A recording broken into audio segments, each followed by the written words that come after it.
loindeo, wabidi loindeo,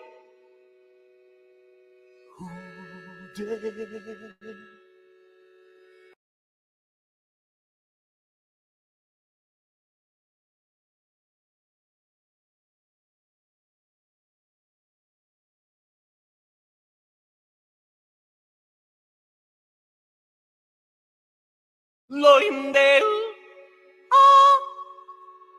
wabidi loindeo, loindeo,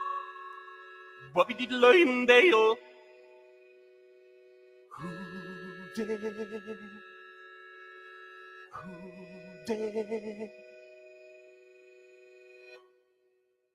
loindeo, wabidi loindeo, hoodoo, leo, wabidi loindeo, wabidi loindeo, hoodoo, leo, wabidi lo, ayo, too late, ayo, too late, ayo, too late, ayo, too late, wabidi loingo.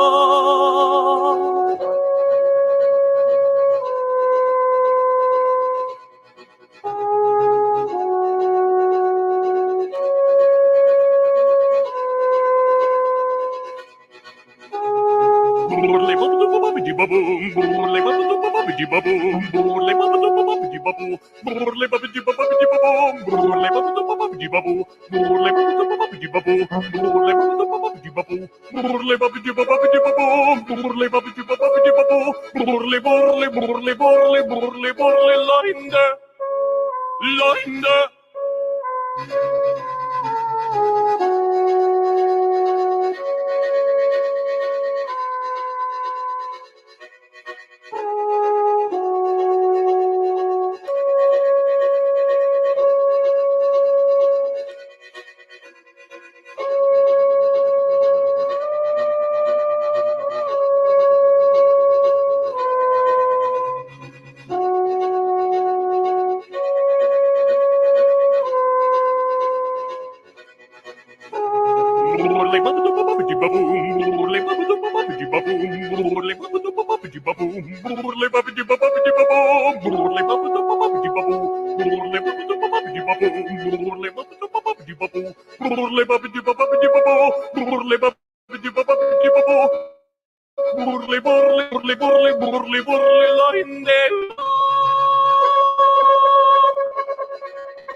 To the anarchy. Hang on, I'll put you down. Hello to no one who's listening. Charming's here. Let me pull it up.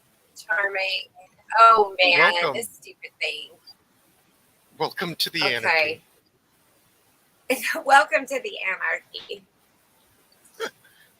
An anarchist and Oh, I thought I try to pause the video Yeah. so that it doesn't go commercial. And even when I do that, the commercials say, "No, I'm sorry. We You're are not more allowed. important than your pause button." That's okay. That song is That's fantastic. okay. We don't need to be in perfect order all the time. We've got more Well, than enough good order. thing that because I would be failing life miserably if that was a requirement. So it's Sunday church. It's me and you. Nobody's here yet. So Yes. it's just Oh, okay. Well, you never know. You never know who's out there in Radio Land listening. true. So we may as well True. start. Why not just start the sermon? I've got an idea for this morning's sermon. Okay. Tell me what you think. Okay. Okay. Mhm. Racism for the blind, deaf, and dumb. Oh. Yeah. Okay. And how can be good for you too. Okay. Now, I'm down. an alternate title would simply be "Swing Your Freak Leg." I like Now, that one. here I'm going to just cut to the punchline. There's Okay. uh, recently, I think we're facing water wars, um, a type of water war between people who've got access to fresh water and everybody else who needs their water processed and or cleaned by some fancy infrastructure. So whether it's people by the side of a river or who have access to uh, a working well um, versus everybody in the city sort of thing. And the reason I say Right. that is like it, it seems like there's going to be a lot of bad news coming down the pipe. Pardon the pun. But Vanonymous posted a video recently about water wars, and he telegraphed this, I think, a couple of years prior as well. And I want to just play a brief clip or provide a link to his video, but in essence, um, what I hear in the recent news broadcasts is that they're telegraphing the same um, with respect to the cleaning of water and the impact it has on everybody in the country. Oh, pop that in the back for me so I can copy it because I can't get it from the front without doing a bunch of clickities and changing pages. Do you mind? Does that there appear? You go. Yes. Okay. Now So I that's Vanonymous's video, and I've got a couple of brief clips from the news from the last couple of days, but I'm going to summarize it all, and then I'm going to tie it in some comedic manner to my opening racism for the blind, deaf, and dumb. But in what I hear in the recent news is a convoluted web and rabbit trail. The diversion is the two main transport rail companies in Canada are facing lockouts and strikes, and um, the government just imposed some divine edict whereby they got to adhere to some binding arbitration procedure, and the Teamsters Union says they're going to fight this company, and so on and so forth. So there's a bit of confusion So in it sounds essence. like you're saying a production is about to take place, like a play, Yes. like a theatrical production is Yes. on the rise. Because when people get Yes. involved with that, we know what that means. That's for Yes, my and it's entertainment, not for my health and safety. precisely much like with a bit of interview with a vampire sort of theatrical style mixed in amongst all the fun. It's kind of dire. What maybe I'm too pessimistic, but the news broadcasts, um, made a point of saying that there's going to be we should expect a disruption in supply chains. And Okay. they mentioned a bunch of professions um, throughout the whole service economy in Canada that'll be affected. And they pointed out two products that are shipped on train. And the first one was chlorine, which is used to clean the water. And I'm repeating what the newscaster said. It's odd Sure. for a newscaster to start throwing out science words, but he said that Canadians have to understand that these trains transport chlorine to clean our water, and they transport potash to fertilize our soils. So the agricultural industry will be affected, and our drinking water could be affected. Now, it's very odd for them to be that explicit, okay? And Right. it kind of, Bold. yeah, but they did. And I said to myself, okay, this is clearly a red flag in the media Right. for those who Right. know what chlorine, and it gets quite sinister if you want.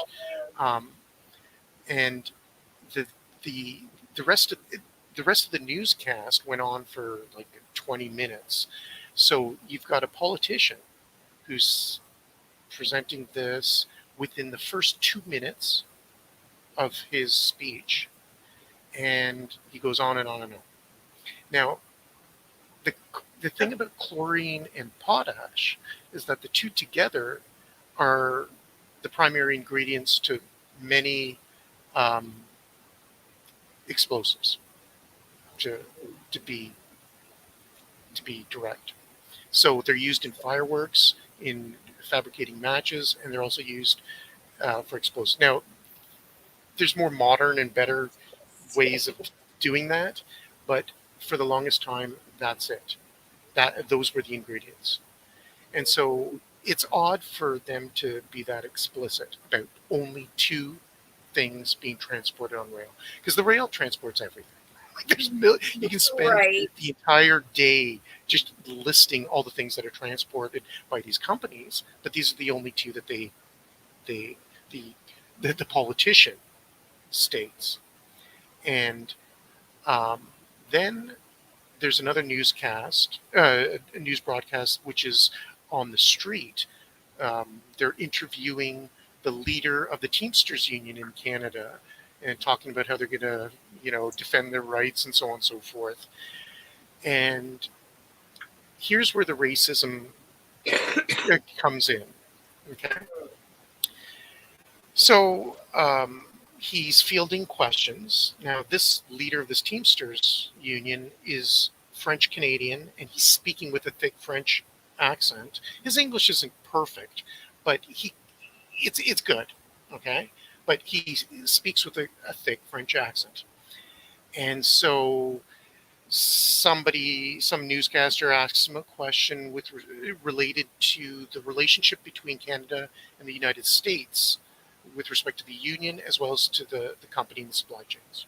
And so what he does he says, well, I'll let my colleague here answer the question, Sean, and this other old man stands in front of the microphone and starts talking and answers the question. And this other guy has an American accent. So immediately my racist spidey senses start to tingle. Okay. I say, what's this American doing in my country? And of course, the union is international. So that's the answer. But, my instinct is racism. I was like, what's an American telling Canadians what to do and why? Wait, and that's the average Canadian listening to that, and that's exactly what they're also thinking. Yes. So this is where the racism for the blind comes in. Because if I couldn't watch the television show and I'd just be listening, because that's the rest of the story. I actually wasn't watching. I was just listening in bed, And so that's the first thing that I noticed is a foreigner. And so maybe there's good reasons. Maybe there's bad reasons. I don't know. But the tone of his voice and the way he answered these questions was aggressive. and I didn't like it. It was distinctly non-Canadian, and he made a point at the end of his question and answer is that they're going to fight the company, and he's not going to tell what their strategy is, but they're not going to like it. And that's how he closed his speech. So Interesting. yes, it wasn't Canadian, to put it that way. But in the end, um, the latest newscast updating us about this lockout strike thing has this morning from the same broadcast company makes a point of repeating how these trains transport chlorine.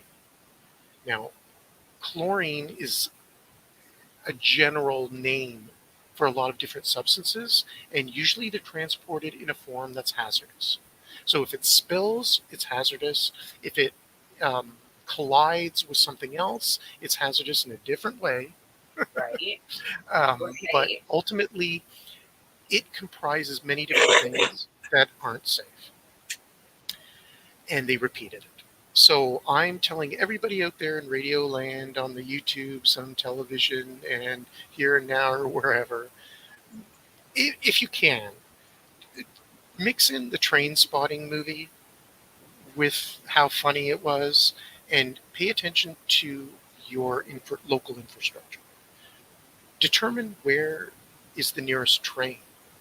Are you situated north, south of a train? Are you enclosed by trains?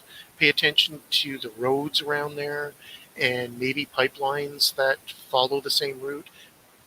Short version is know the infrastructure that surrounds you and can technically seem to fail.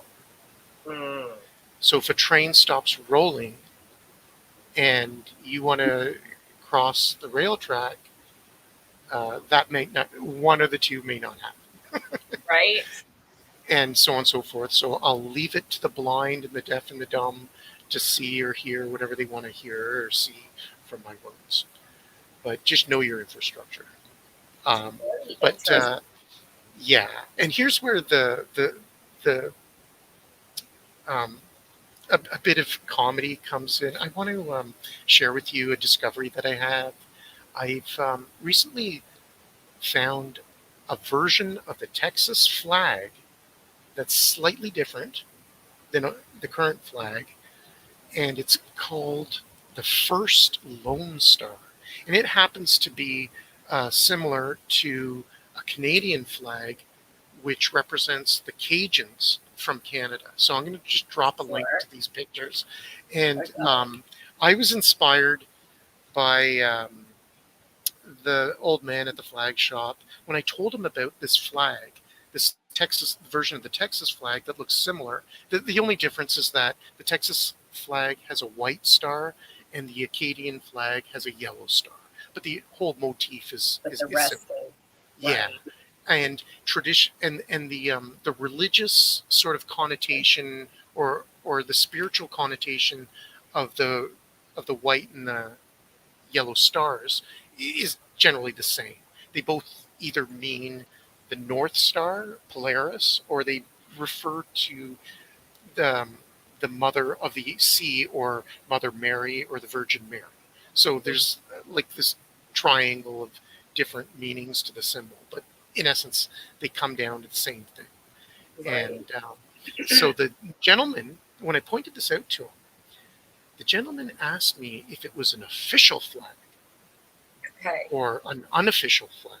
And I'm thinking, here I am, an anarchist, and nothing's official. Everything's just, and I didn't know what to tell him. And I actually didn't know the answer. So I go home and I do my research and I look up this old flag called the First Lone Star. So it's called the Dodson flag, named after the woman who sewed it together for the first time. And I want to read to you guys a little bit about the history. The short version, I think I posted a link there. Did I? Oh, no, I put in the chat, in the private chat. I see it. Do you mind? I'll just post it to the public chat so everybody can read along if they care about this sort of thing here. but it's kind of Yeah, funny good because it question. has a bit of like Mason is okay. Okay, so the first Constitutional Convention met at Washington on the Brazos on March 1st, 1836. Most of the delegates were under 40 years old, and all had been elected for the express purpose of declaring the independence of Texas from Mexico and forming a government for the new republic. No one knew when they all might have to leave to fight the advancing Mexican army. On the opening day, a norther blew through, and the temperature inside the meeting hall, a wooden building with scraps of cloth for windows and doors. Okay, so these guys were meeting in that sort of a building, okay, was 33 degrees. So very cold. Yeah, so 33 degrees for the temperature on that. 33 degrees. That's freezing. That's the temperature. Yeah. It couldn't have been 34. It couldn't have been 32, the freezing point, or whatever. It had to be just 33. Love it. 33. Flying over the hall was the flag designed and made by Sarah Dodson. So the 33 gang had it from the start. That's their first flag, and they met in a wooden building with scraps of cloth for windows and doors. That's classic. I don't know what to believe. Yeah, it's kind of funny. And yeah, the Acadian flag. Well, that's just me and flags and whatnot. But in essence, oh yeah, you got that. Yeah, that's the Acadian flag that you have up there right now. Mm-hmm. Oh yeah, yeah. And so here's where the racism comes in. So a person who's blind can't see any of these flags. Right. They just can't. Yeah. So what's there for a blind person? I don't know, but the deaf and the dumb can see these flags, and what interpretation they get is anybody's guess. With the 33ers being the people writing the Wikipedias and taking care of the libraries. Now I can't help but notice that this reminds me of the French flag.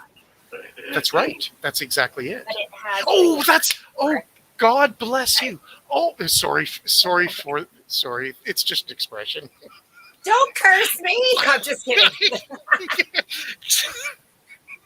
Oh, sorry. Yeah, it looks like the French It's flag, just a but habit. it has a star. You're right. The Texas Ranger star. That's what I was thinking. That's right. Go ahead. Okay. Yes. Here's the funny thing. Okay. I'm forgetting all these webs and networks. It just never ends. But okay, so yesterday I was walking around downtown in the city there, and I was noticing all the statues. Now there were some recent recently the city had put up some statues commemorating famous leaders of various armies that marched through that city over the years. And they have, leaders and generals or whatnot from various different countries. And the man from France was the only one wearing a cowboy hat. All of these other guys had different hats that they all kind of looked like rich pirates in essence.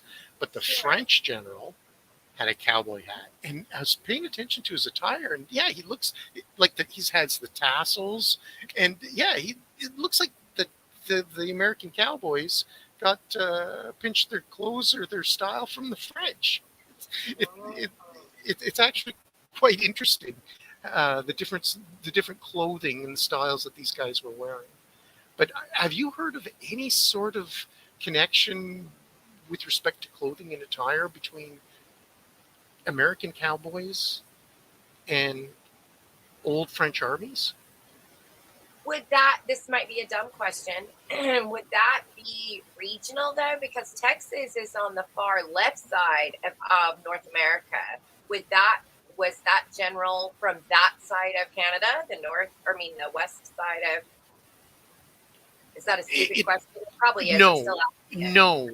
See, well, I thought it's maybe not a that stupid was question. regional. Okay, keep going. I don't know. I don't know enough of North American history, but at one point, France occupied um, all of the East, all the way down to Florida, Texas, Louisiana. All of that was occupied by French. Now, they didn't occupy it for long, but it was part of the French Empire. Louisiana, it gets its name from King Louis of France. Right. Yeah, like all of that was occupied by the French at one point. That's true. Where Yeah. is Louisiana? Is Louisiana right next to Texas, or is Yeah. there something between? Yeah, Or- it's right next it's to it. Okay. east of Texas. So there's a connection that might be Yeah, something. You know, remember early on, our states did not look like this. not at all. We were completely, they weren't territories. I think is what they were called, right? Yes, and there were many different countries uh, taking over land. There was the Russians even had land all the way down to California. They just retreated and sold it off, Right. in the hopes of just doing trade. But there's Dutch, there's Mexicans that were part Portuguese and Spanish. They're coming in from the south. The French, they're on the east, and well, the American identity just went all the way west and beat everybody off the land. Right. It seems. Well, that gold rush. The gold rush didn't force, but it forced that expansion. I mean, it was the catalyst of It fueled it. expanding into the West, because then everybody settled at different points. I mean, the gold rush is in California. It's on the very far side. Everybody's coming from New England and being pulled to the opposite side of the country. I mean, that can't be a coincidence.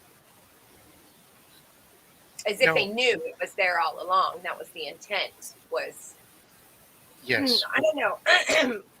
You see, I find the gold that's rush fascinating, but it's been several years, many years, since I've done any diving into it. So I'm kind of rusty at the moment. But there was a lot of interesting things that happened when we had that event take place. you see when you said like as if they knew all along. I believe you're right, and the history of North America looks like it's much older than they tell us. Okay. And recently, I've been noticing architecture in my hometown that is very old and not explained by the history that we're told about our country. There's some old buildings that are highly intricate, highly ornamental, would cost a lot of money to build. And the history that we're told of this city is that, it was a logging town. It started off as a logging town. There's no major industry there. It's like, okay, so why were there so many rich people building castles within walking distance of each other? Why are there all these castles in like very ornate stone artwork all over? Who's doing that? That's costly. I always wonder that too. Same kind of ideas. Why would they build why would it look like that? You know, we're supposed to be a simpler people back then, and here we are building these crazy architectural feats in a logging town. You know, loggers don't tend to give a crap about what the building looks like, you know. Yeah. Now, it could very well have been a logging town with a lot of money being made on the logs, but we're not told in our history books anything about these rich people. Right. Anything about all of this incredible architecture that we can't build today, or we don't build today. We're just not told anything about it. And there must be at least 100 years in the history books that are not being told to us. There's just no way that these buildings can just spring out of nowhere. And there's nothing in the history books suggesting why anyone would need it. And in a place that endures winter for half the year, like a very harsh winter every single year. So I find it like a never-ending treasure hunt, just walking around and looking up at the Right. at the tops of these buildings. But A lot of questions there. Yeah. And I think a lot of people are starting to notice that too and ask that. I see other channels, or other people walking around towns asking these questions, about the buildings. That why didn't we not build them like that now? Why do the rich not want buildings like that now? Why stop that architecture? The Masons are architects. I mean, the square and compass is what you need to make a building. I mean, yes. why? And actually, Mhm. I'm glad you point that out, because, okay, I'm just going to cut to the chase for those who think I talk too much. I encourage folks to pay close attention to any sort of architecture, or particularly old architecture, because I find it more interesting, but any architecture that does not follow straight lines and the square.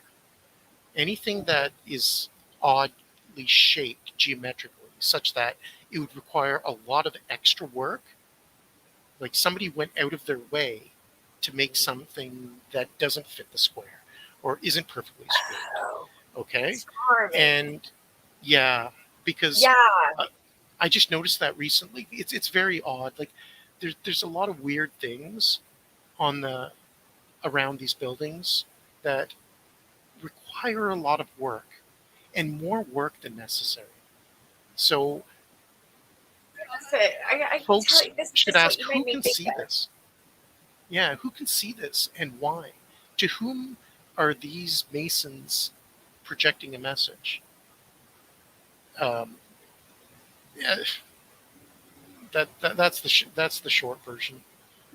Well, The I long just saw version an is ad. So I've been doing ads, charming, and there was an ad for an oil company, and it was a vintage ad, so it was an older ad. I can't remember, 81, I think it is, and it shows. Let me just pull it up. So it shows this guy. Let me just grab it, because you made me think of this when you were talking about these buildings, because the ad is so freaking interesting. Let me grab it real quick. Here it is. It's an ad for Gulf Oil, and it shows this guy. Let's see if it's got a name.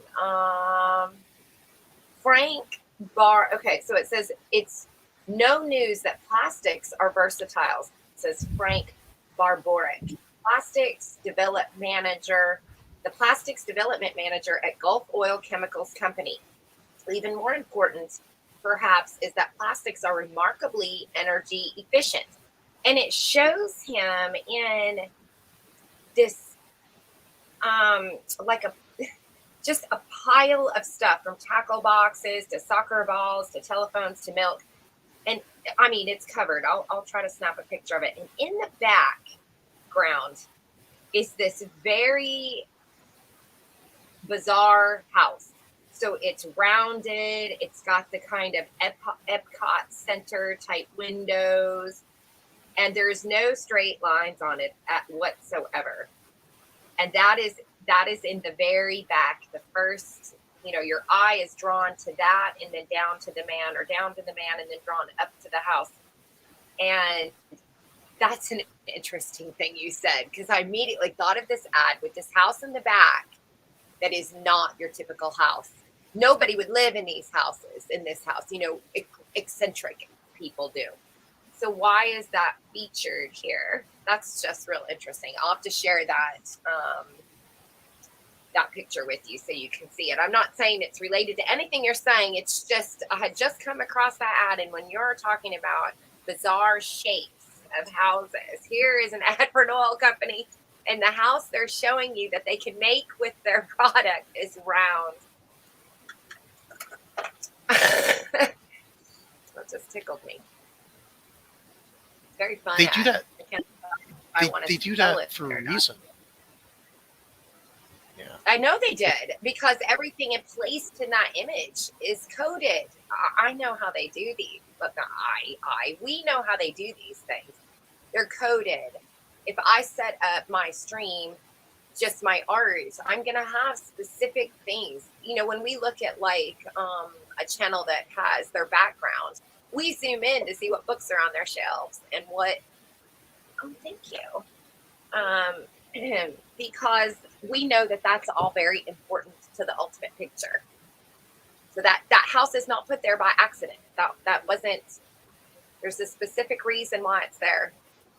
Very interesting.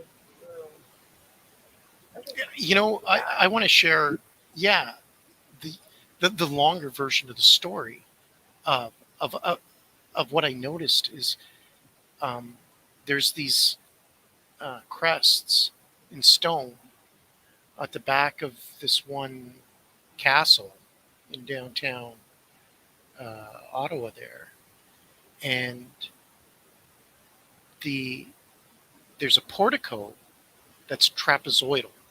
So the south side is shorter than the north side, and the road approaches at an angle. It's very bizarre, and it looks like it's the delivery door or something, or I don't know, famous or important people enter through there or whatever. But it's not square, and there's a peculiar set of crests above it, and the crests they represent nations that are not Canadian, and I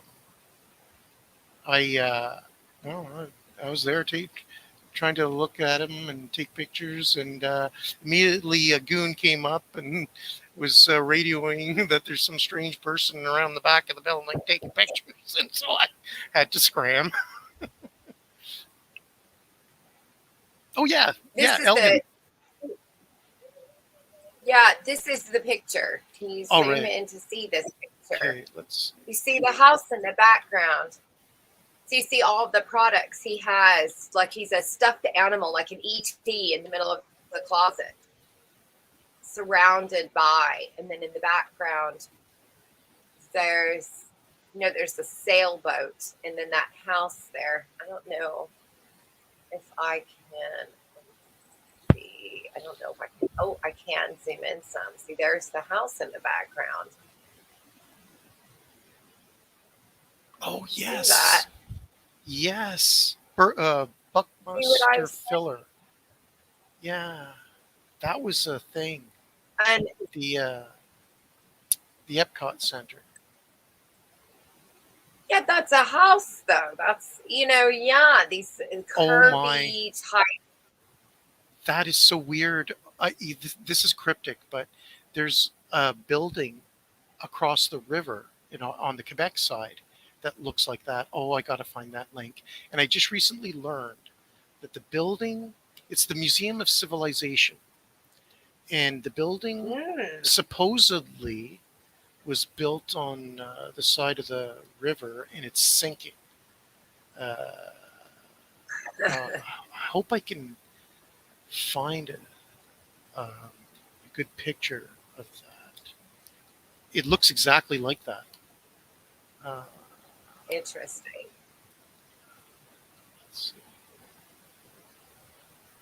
Well, I don't get to Very good.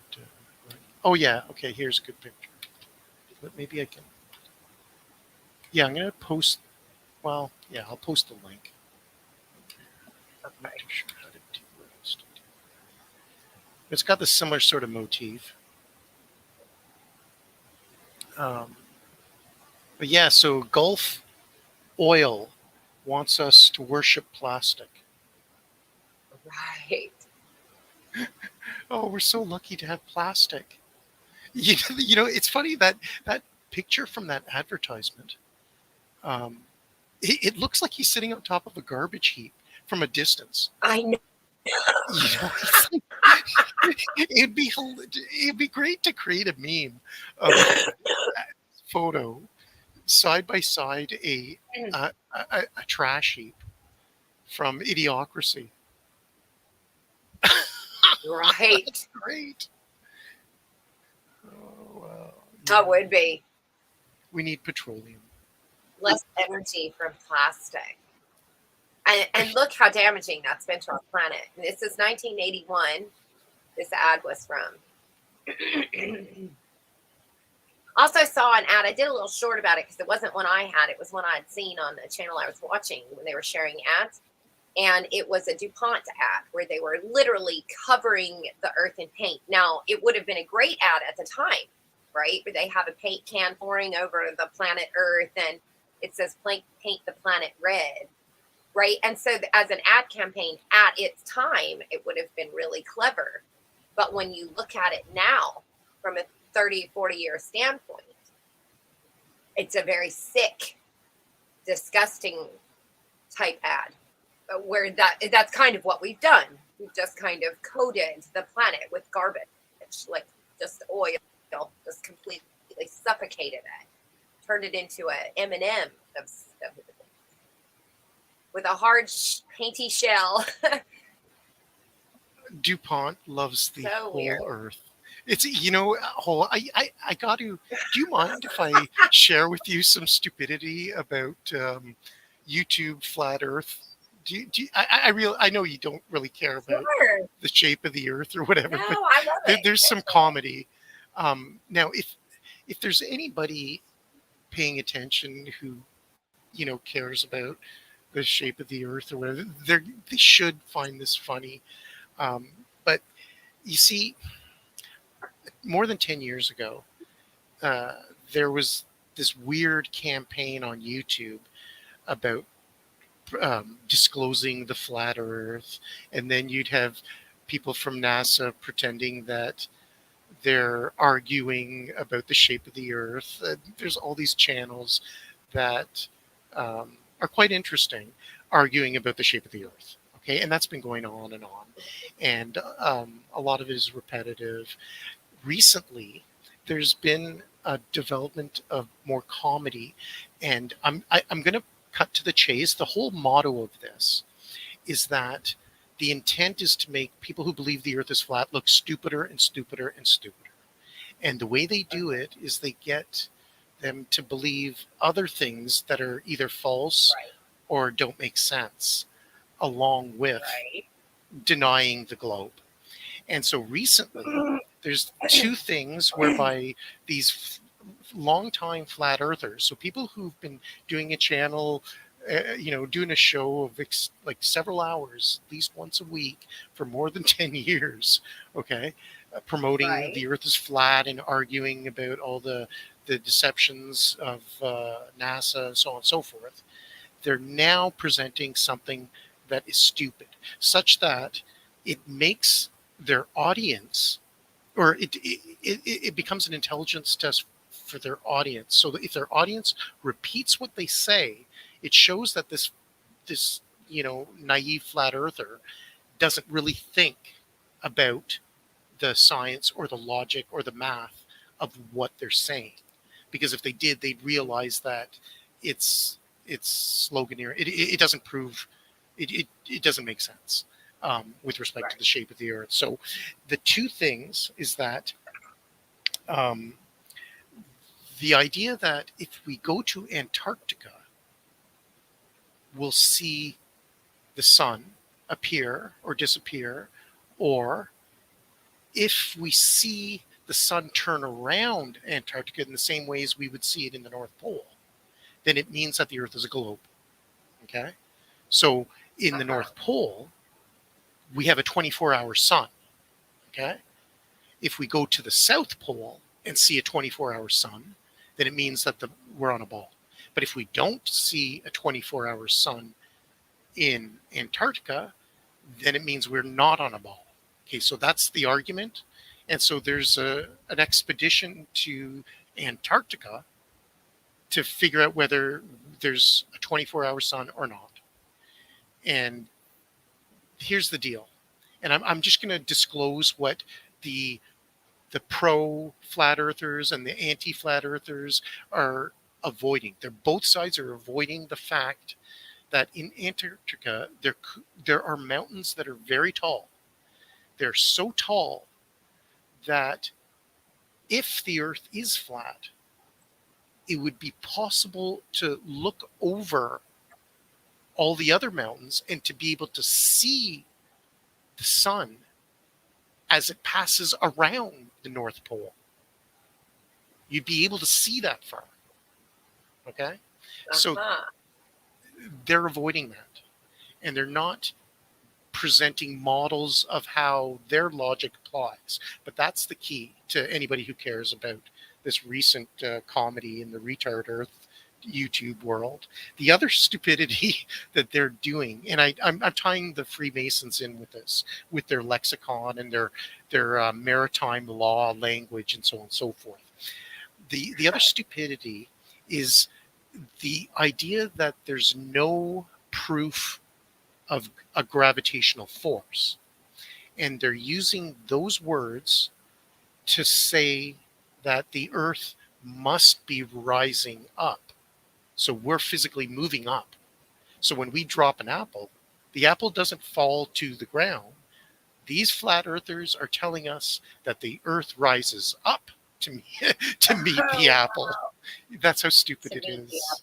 Yes. And the way that they're convincing their Retard Earth audience of this fact is they're doing what they call science experiments by filling up bottles of water or clear tubes of water with bubbles in them and weights and objects inside them.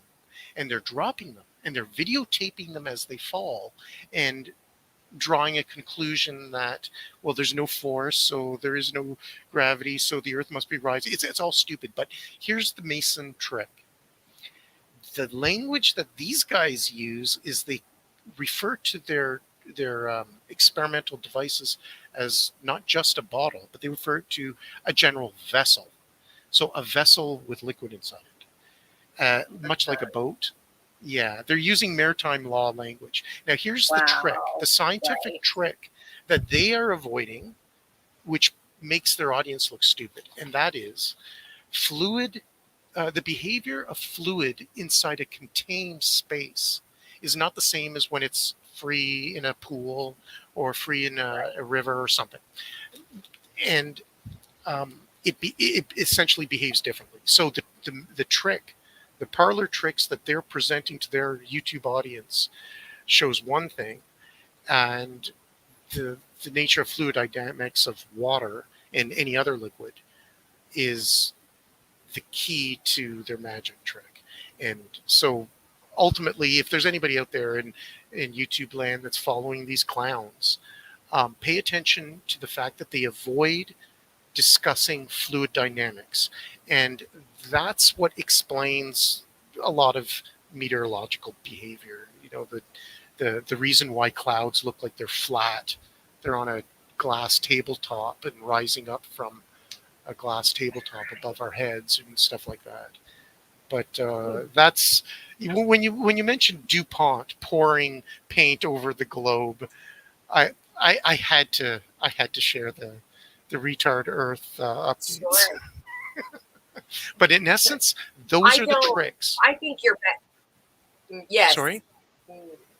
Yeah, but those are the Mason just tricks.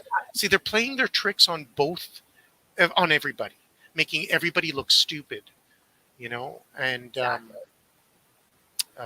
And that Yeah, is what they that's do. That's what narcissists do. Narcissists, or that behavior, those that have that natural instinct to be douchebags, that is their MO. That's something instinctually that they do, like any other animal, right? That is an instinct they have to make you look stupid in some way, get you to believe something that isn't true, knowing that it's not true, but you believe it yeah, only because it helps justify their superiority, because you believed that. Even if you had every reason to believe that, it came out of their mouth. You're trusting them. Whatever it is, they know that you're dumb because you believe them, regardless. They don't believe what they're saying. They know the truth, but they're okay with you believing it and letting you live like that for 20 years maybe, or your whole life, or however the degree of narcissism, whoever this person is, whether it be a relationship or a business or an actor, they know the truth inside. That's that hidden idea there, and they're okay with you looking stupid. They don't mind. It doesn't bother them. you know, that's exactly it. And it sort of identifies the audience who questions authority and wants to, understand, the origin of whatever they're being told, and the audience who just believes what the authority figure, whoever's wearing the costume or wearing the hat in front of them, whoever's got the shiniest shoes, the richest guy, whoever, you know what I mean? Or the president or the whatever, they just believe what they say without actually thinking it through. And I'd like to tie this in. Would you play, say, 15 seconds or 30 seconds from this one news clip to which I referred? And the reason Yes. I want you to play it is that the first thing that I notice, and I would encourage people to notice in all the people who speak on television, all the television talkers and politicians, whatever, is that that this man had a lack of confidence in his voice, in the way he was saying it, such that even if we couldn't understand English, we could tell that he was not sure. He probably didn't write his script, and he sounded scared. He sounded like a kid who's reading his speech in front of the class, and he didn't even write it or whatever. There was a clear, his ability to present him whatever he's saying in the news clip. Uh, wasn't with any sort of confidence. I'm gonna, I That's the one posted. you gave me. That's All it. right, hang on. Yeah, just a can you second. zoom ahead to like a minute and 45 seconds or something like that? I think, Sure. Uh, Give me a second here. This is the one that Venomous did. no, this is. I just posted it now. This is a newscast from Canada about the. Okay, throw it in the back chat. Oh, Throw in it the in back. the Oh, back yeah, chat yes, for me. yes. There we go. And Ronald Reagan. Yeah. zoom into about a minute and 45 seconds. You'll be able to get a good feel of the confidence or the tonality of this guy and match that with what he's saying. Okay. And give me a second. I'm only doing this because I encourage folks, when they listen to a politician or they listen to a newscaster or somebody who's trying to sell them or pitch them something, pay attention to how they say it. So whoever can't understand or whatever. Yeah, here it's the guy. Okay, here we go. Yeah, I'm so playing zoom it like now. about a minute and a half or minute and 45 seconds into it. Okay, got 1 minute. We'll go in about 1:33. Yeah. Oh, there we go. Yeah. Okay, here we go. Railways every day. Workers, farmers, ranchers, commuters, small businesses, miners, chemists, scientists, the list goes on, and the impacts cannot be understated, and they extend to every corner of this country. Our railways have impacts on the water we drink with the shipment of chlorine, and they help and they help grow the food we eat with potash mined for fertilizer. It is the government's responsibility to ensure industrial peace in this critically vital sector. Thus, we will be examining why we experience repeated conflicts in the railway sector and the conditions that led to the parallel work stoppages we are seeing. Canadians Yeah, I must think be that's assured that's that more their than enough government will bad not news. allow them to suffer. Yeah, that's They're pleasant setting to you at hear. ease. They're letting you know, Oh, we got yes. this. Now, Don't tell me worry, frankly, Canadians. just about the tonality of his voice. It almost sounded like he's practicing how to read. Like, what was this? Like, if you were to, like, he looked like a little boy in front of the class practicing reading. Yeah. He's got his glass of water there. He's got his little timer there. He's got his notebook. It's a green notebook too. When I looked at the pages, it's very large text. So he's able to follow along and read that quickly and from a distance. So there's very small amounts on the page. It's very large text. Let me see if I could show you before you turn this page. You could kind of see on I one of didn't these notice. That is genius. how You're not large serious. the text is. Now, I'm gonna mute him, and then I'm gonna come in real close here on him. Okay, and we'll play. So if you look when he turns the pages, hang on, let me see if I can get my quality note. Oh, I can. Oh, excellent. Let's peek here. Ooh, circle wheel of death. Okay, here we go. And he turns the page, and you can see the very large text. Did you catch it there? That's hard. But I could see the texts there. So you can see on this second page, you see how large those texts are? That's hilarious. Oh I don't know my. where my mouse is, but you can see that's a very large text he's got there. So he's having about, I don't know, small words, small amounts of words. Let me see if I can slow this way here. So that he's reading, I mean, and there you can kind of catch it. There it is. You see how large that text is there That's on awesome. his page.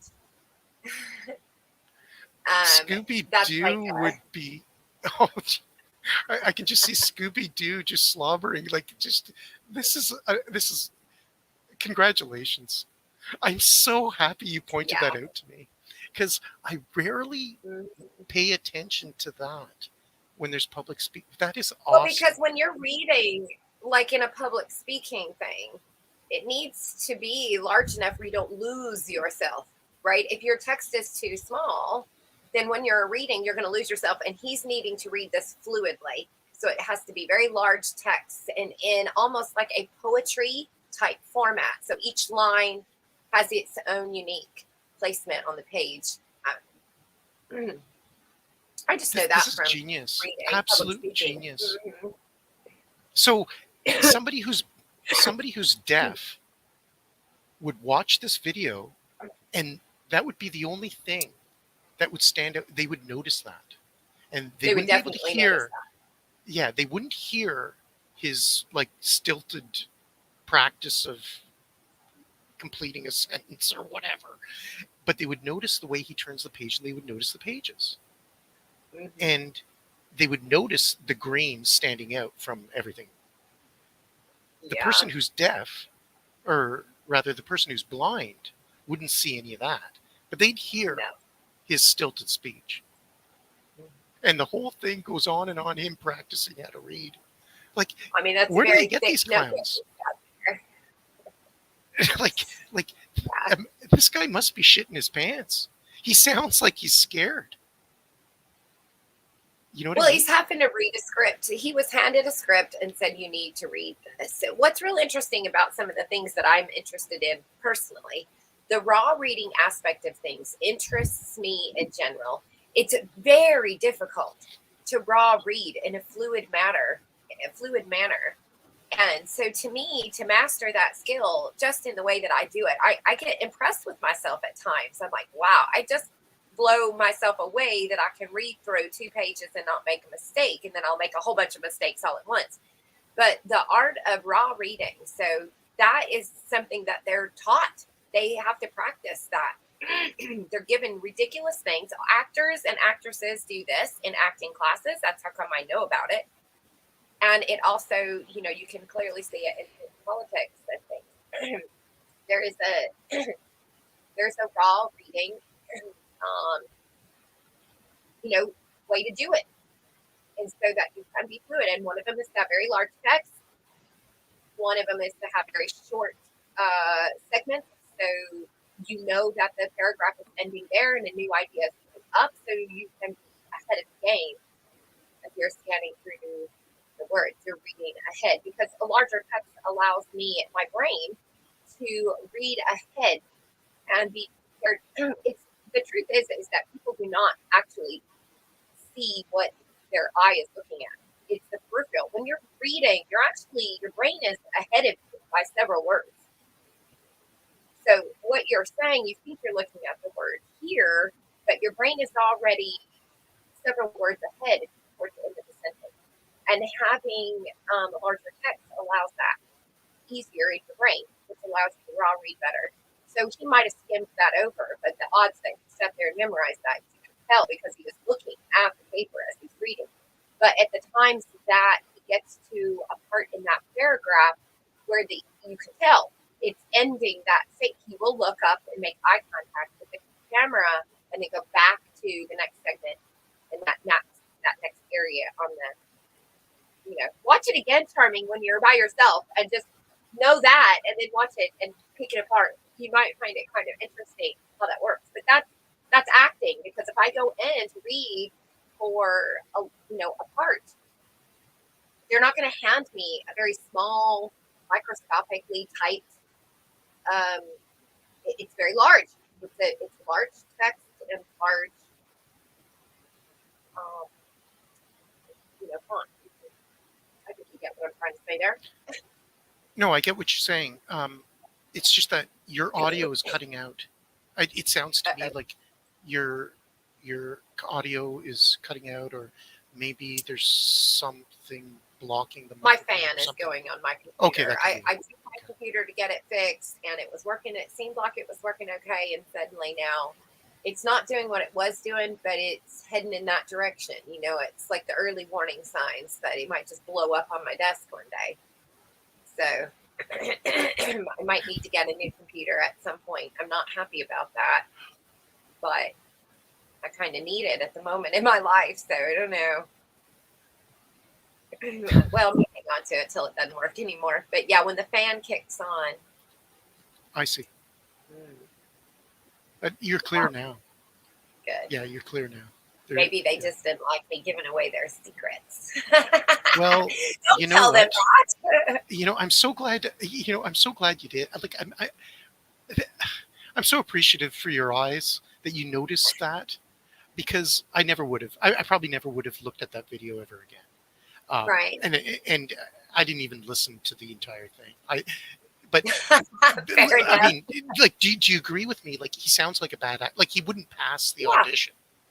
Right. No. For a guy who's in front of the entire country Mm. announcing what he has to say, he didn't sound very confident. And I love how you zoomed into his hands and the sheet of paper.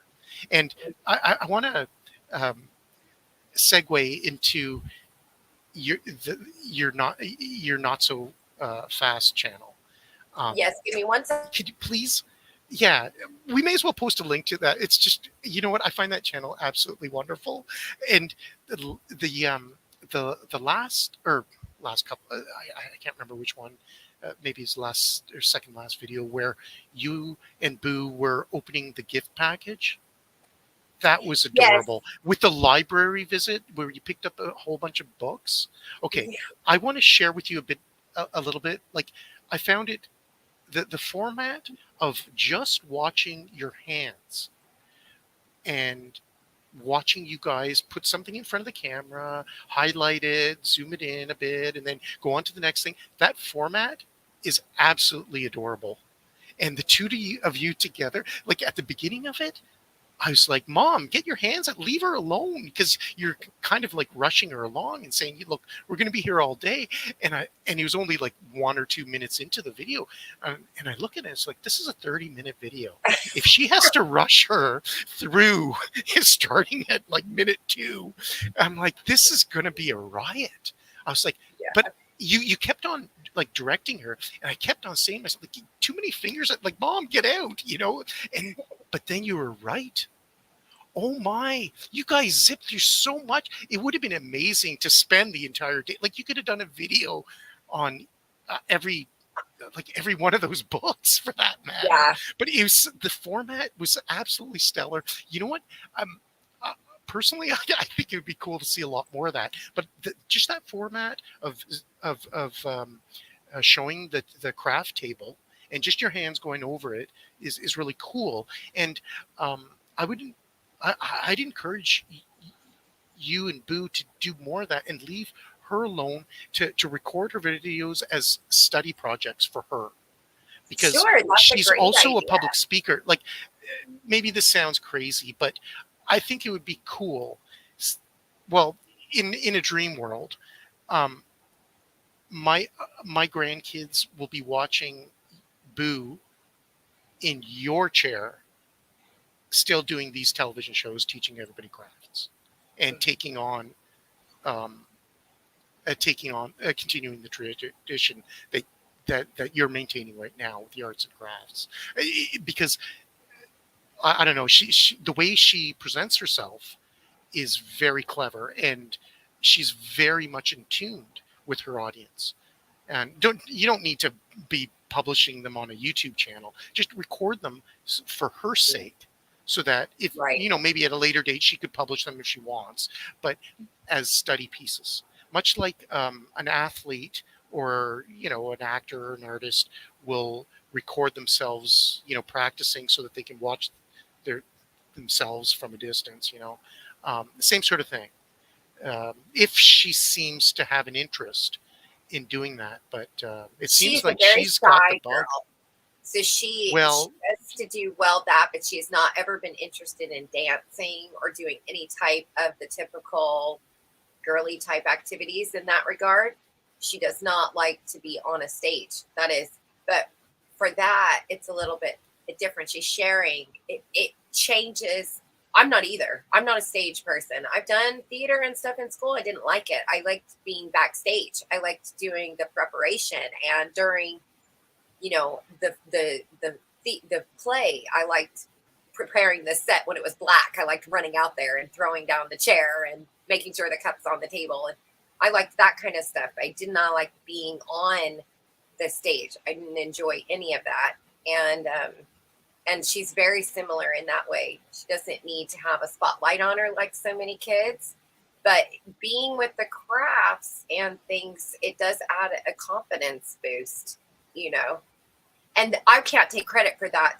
I'm just mirroring other channels that do that, and I like to watch them. So I'm making content that's similar to the things that I also enjoy watching others do.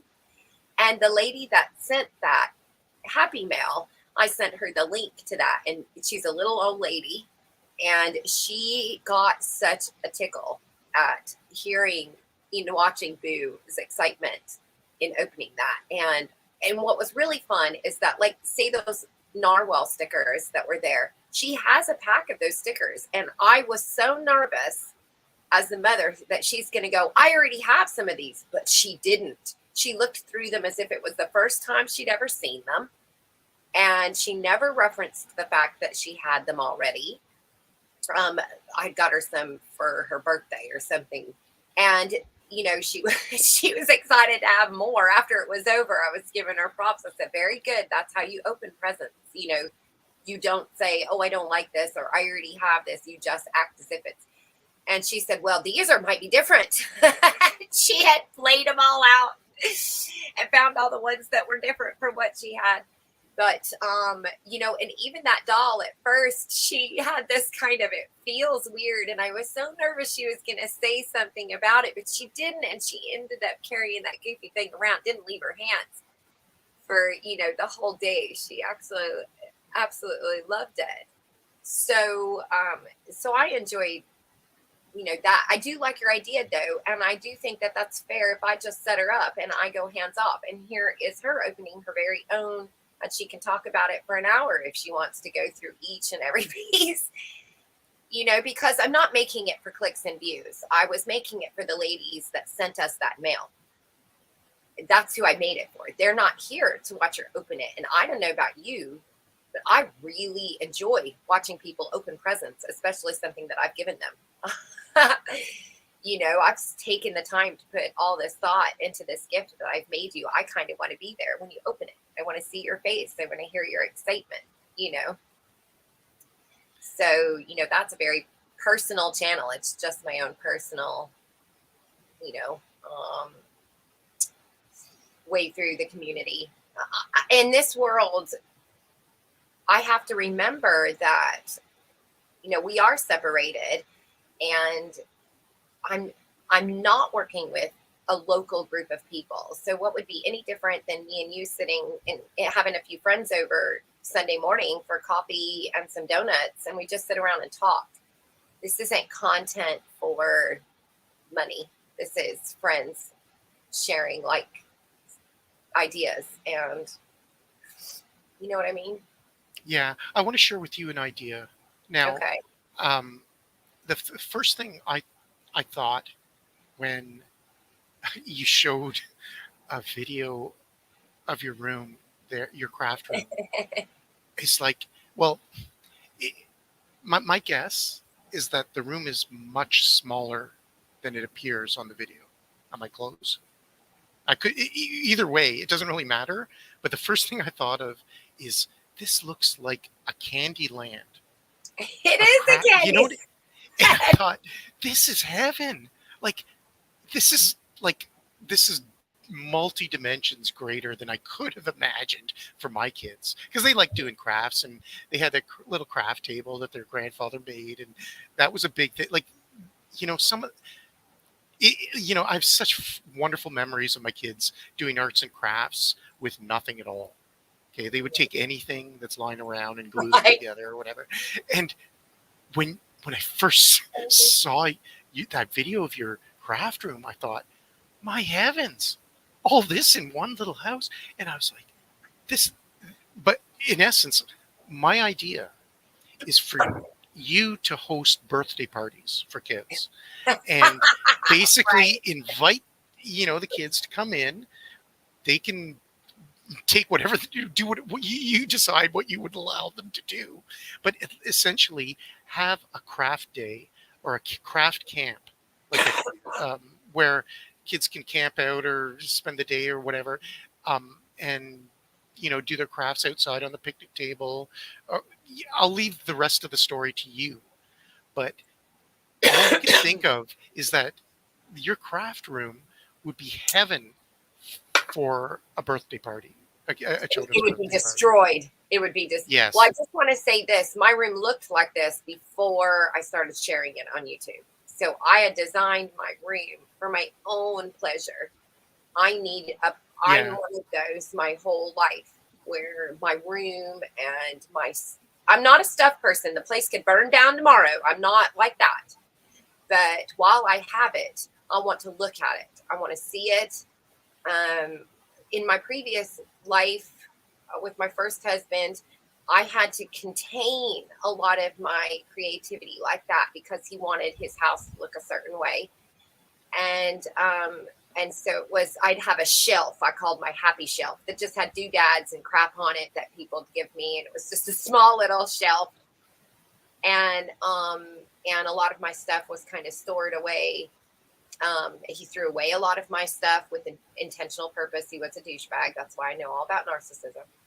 And but with this allowed me to bring all my stuff to my eyes. And now when I sit in here, I can look around and I'm not overwhelmed. Someone else might be. I get that. But for me, it's a very comfortable, cozy, bright, and colorful space that encourages my creativity, and I can see everything. I also do not like craft rooms where everything is in drawers and cabinets where you can't see it. And then they go, "Oh, I forgot I have that," when they're sharing their craft room. And I'm like, that's because you've got it hidden in a closet somewhere. You don't even have access to it. I don't like that. I like to be able to have access to everything, or look around my room and go, "You know what I need? I need something." And I'll look around and go, "That's what I need." So it is like a candy shop to me. And I'm doing that, working through my mess on the channel, because I enjoy watching others do that as well. They either organize their rooms and reorganize it, buy some big thing from IKEA to reorganize, but they're not doing anything with the stuff. They're either organizing it or they're getting rid of it, right? I didn't want to do that. I wanted to use what I had. I wanted to use it up or donate it for a good cause. I've got a box that goes to the library. So anytime I come up with stuff that, like clay, I don't like clay. It hurts my fingers. It hurts Kelly's fingers. I have very bendy fingers. And so clay is just not something that I can make easily. And it was, given to me. So I'm passing it along to another person. But the other stuff, I've decided to start making.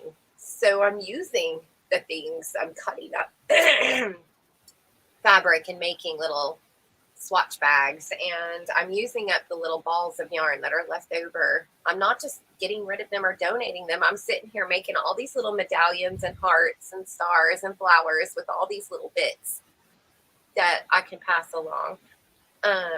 So that was kind of the idea there, was to challenge myself for a year to try to work through a lot of what I have collected over the years. I'm slow. I'm a slow crafter. I'm a slow thinker in that way. I like to mull things over. I like to sit on it. I like to put it together on a page and walk away for a few days and glance at it before I glue it, I know exactly what you're talking about. Yeah. Maybe you threw out so many pieces to a puzzle of living a dream of other people's nightmares and so on and so forth. But all these pieces, I in essence, I can relate to everything you just said. Yeah. You hit a nerve. I know what it means to be required to have things packed away. And I know how it feels, and I enjoy having a lot of things on display. And I know, and I'm currently working on with my flags to do exactly that sort of organization, because I want to prepare a couple of presentations, and both on YouTube as well as like live on the sidewalk, and it requires a lot more organization and planning ahead and so on and so forth. So I understand what you mean by having tons of things packed away and organizing them so that you can use them, as opposed to just organizing them so that. Yes, because they don't do me any good to repack it in a new tote that I bought from Walmart. My tote's cracking and breaking. Let me get a new one. No, use it. Get rid of it, but by using it. Which is what's led me into, this reselling world, because that's right. I'm already there. With my collections and the things that I find interesting. And I'm already one. I'm not a shopper. So I'm not one that goes out all the time. But when I do go out, I like to enjoy myself. And I can't leave things behind if I think that it's cool. But I also think I like to rescue people's art. I have a small collection of complete strangers' handmade art, from pottery to paintings. I don't want to leave it behind. I want to rescue it. I want to give it a shelf to sit on. I want to look at it. I have this absolutely hideous pot, like vase. It's a vase. And it is crooked. It is hideous. I need to show a picture. I'll do a little video of that, my book wall, where you can see it. And to me, It's beautiful because it is handmade, and somebody probably had that there and finally got rid of it, and it would have ended up in a landfill, and I rescued it. That's how I think. That's so silly, I'm sure, but I can't help it. That is me. And I don't have a problem with it. I'm very lucky to have a husband who doesn't care. I don't mess with his shop. He doesn't mess with my house, It's funny. Earlier, you hit a nerve with me. I know I experienced having other people throw stuff out. Yeah, that's And not a good thing. And Very particularly when it's frustrating. deliberate with the Yes. intent to wipe Yes. memory out. Yes. It's quite shocking. It's a sick behavior, honestly. I find it very Yes. sick. I don't own that. I cannot do that. I have a hard time with that. I even junk mail. I'll ask you, here's a pile of stuff. Do you want to look through it before I throw it away? Yeah. Mm-hmm. I wanted to share with you something. Maybe you already do this. Maybe this is no big deal with respect to crocheting.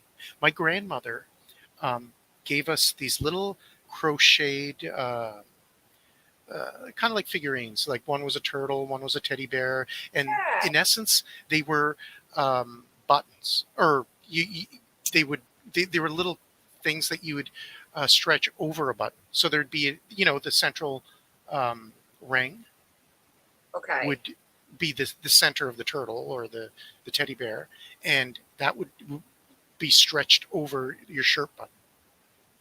Interesting. You're going to have to send me a Yeah, have picture. you ever encountered that? I can picture that in my mind. That's another thing that was thrown out. Oh, I wish they kept that. Man, so you don't even have them. Wow, that No, sucks. but in essence, when you mentioned medallions, that's the first. That's what came to mind, because the the crochet starts off in a circular direction, and so it ends up becoming the turtle, and then she would crochet the 4 feet and the tail, and like the head of the turtle, and the middle would be stretched over your shirt button, so you'd have this little figurine instead of wearing a tie. Cute. Right. And I guess, the same thing could be done with flowers. Anything. So it would just be. I would love to have seen those. Yeah, I do like, I love people's handmade stuff. I just find that to be so way more pretty and beautiful than anything that I could buy in a store when it's handmade. And I've noticed that, we've talked about that a few times here now because I'm in that group and I'm seeing a lot of things. And I am noticing that the newer generations are really separating from consumerism. They're wanting to, which of course is the artistic generation. The businesses already knew this was going to happen. This is predicted. This is what always happens after the crisis. We have the artistic generation, and this is what they do. They find new ways to work through what they're left with, in a war-torn, I'll tell you this one. I'll send you the link to it too. You might find it interesting. So I watched these two ladies. It's a mother and daughter, and they go down to the Thames River, and they do something that's called mudlarking.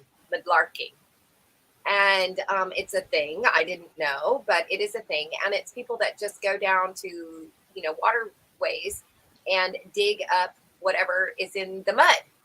And these ladies were down at the Thames River, and they were pulling up all of these old Victorian trash, from buttons to the leather, from shoes to all these little porcelain doll figurines, smashed heads, arms, legs, anything and everything, old pins, like stick pins. And then they come in, they bring it all home, and they collage it together and make these mosaic type art pieces with this trash, this Victorian trash. It's just neat. It's a neat thing they're doing. I'm somewhat jealous that I don't have a place that I could go and do something like this myself. I'd like to do it just once. It's really neat. Then they sell their things on Etsy, I think, but it's all garbage. It's all the stuff that's just lying from that era in the mud in the river. What a neat thing to do. And that's indicative of what the artistic generations accomplish. So the idea of making mats for homeless people to sleep on out of Walmart bags is an artistic generation expression of something to do. It fits exactly what their intent. So to watch that, knowing a lot about generations, and then to watch it actually happen in front of your eyes, that transition of the generational thought process is unbelievably, I feel very, in that respect, from a God perspective, I appreciate where God placed me, because I'm able to see a beauty come out of the mess. I'm here to see what can be accomplished after the storm. And so that's kind of a neat placement. So as a nomad, we should be somewhat thankful that we're given this opportunity to view the world the way that we have. We've seen it before, we've seen it during, and we're going to get to witness the, after. And that's not something that other generations can see. And that's why their archetype is so different from ours, their placement and what they view. So I'm glad that I found generational studies, because honestly, it's made me feel more at ease with the pattern that the world does. I don't see the world ending. I see the world changing and evolving in real time. I see. Well, I'm more pessimistic. I expect, I expect things to gradually become more and more harsh and expensive for more and more people, until, well, That's what causes the creativity, Charming. That's what causes. well, whether it causes or not, I don't know, but it makes creative people stand out from the crowd, and it makes fellow creative people, or it leads creative people to see each other above the crowd. And so all the zombies eventually become non-noticeable. So the only thing that's noticeable is somebody who leaves something behind that involved a human interaction. So it didn't just fall from the tree and land there. It was a hand that put it there, or a hand connected to a mind and a spirit of creativity. Right. So when I suppose if God made us in his image, he made us with a creative spirit. Now, whether it's the Walmart bags or anything else, we can choose to assemble things and make something that only a human could make, or we can just be a robot. I think there's a lot of people who are not very creative and don't seem to care to be creative. For them, life is just an experience of entertainment. And so when you say generational studies, I myself see that there's a whole range of all sorts of people all the time. And some disappear and no longer become noticeable, leaving creative people to flourish. So their population increases while the other decreases. But the range across that you see through generations, those types of people exist all the time. And that's the way I see things.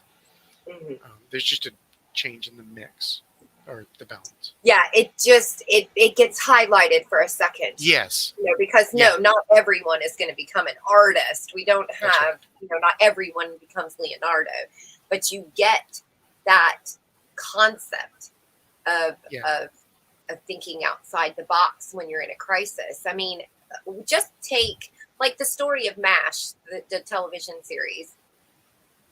Again, why do we have wars? Because we needed new medical things. We needed something new to happen. We create a crisis, then we send our best of the best. And out of that Korean War, because we had these doctors drafted, right? They didn't have a choice. They went and they picked specific types of doctors. They picked doctors that were young, They picked, they looked for things. They were handpicked. And the things that came out of that war in the medical industry is unbelievable.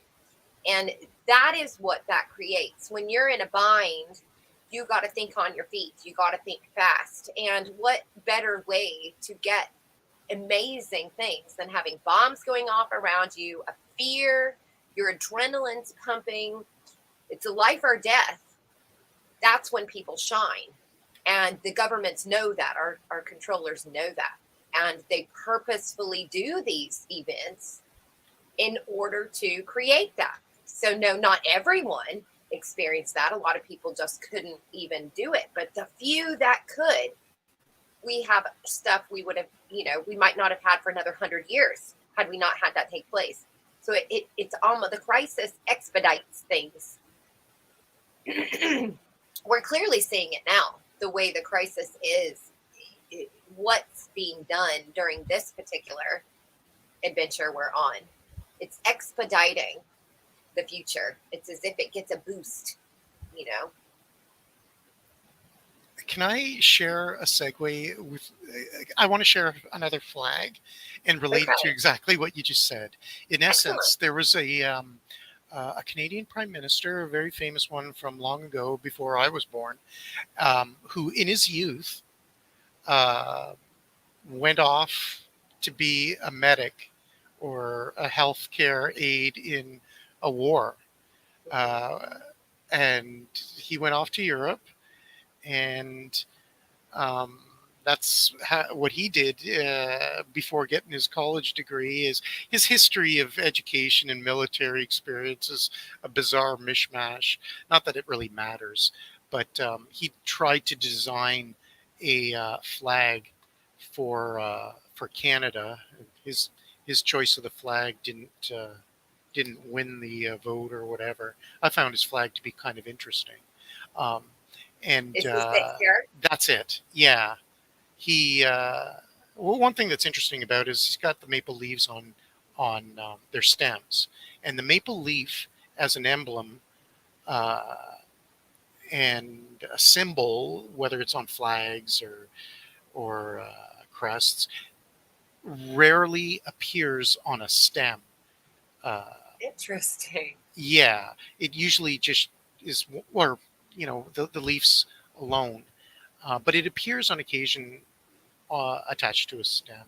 And I wonder whether there's any profound meaning to that. But in essence, this prime minister, this guy called Pearson, went off to the First World War when he was younger as a medic, and came back and won the Nobel Peace Prize later on. But he's connected with sports and so on and so forth. I'm preparing a flag presentation. There's a special anniversary that's coming up, and he's networked in all these webs and rabbit holes to the sports event and to war in Europe and so on and so forth.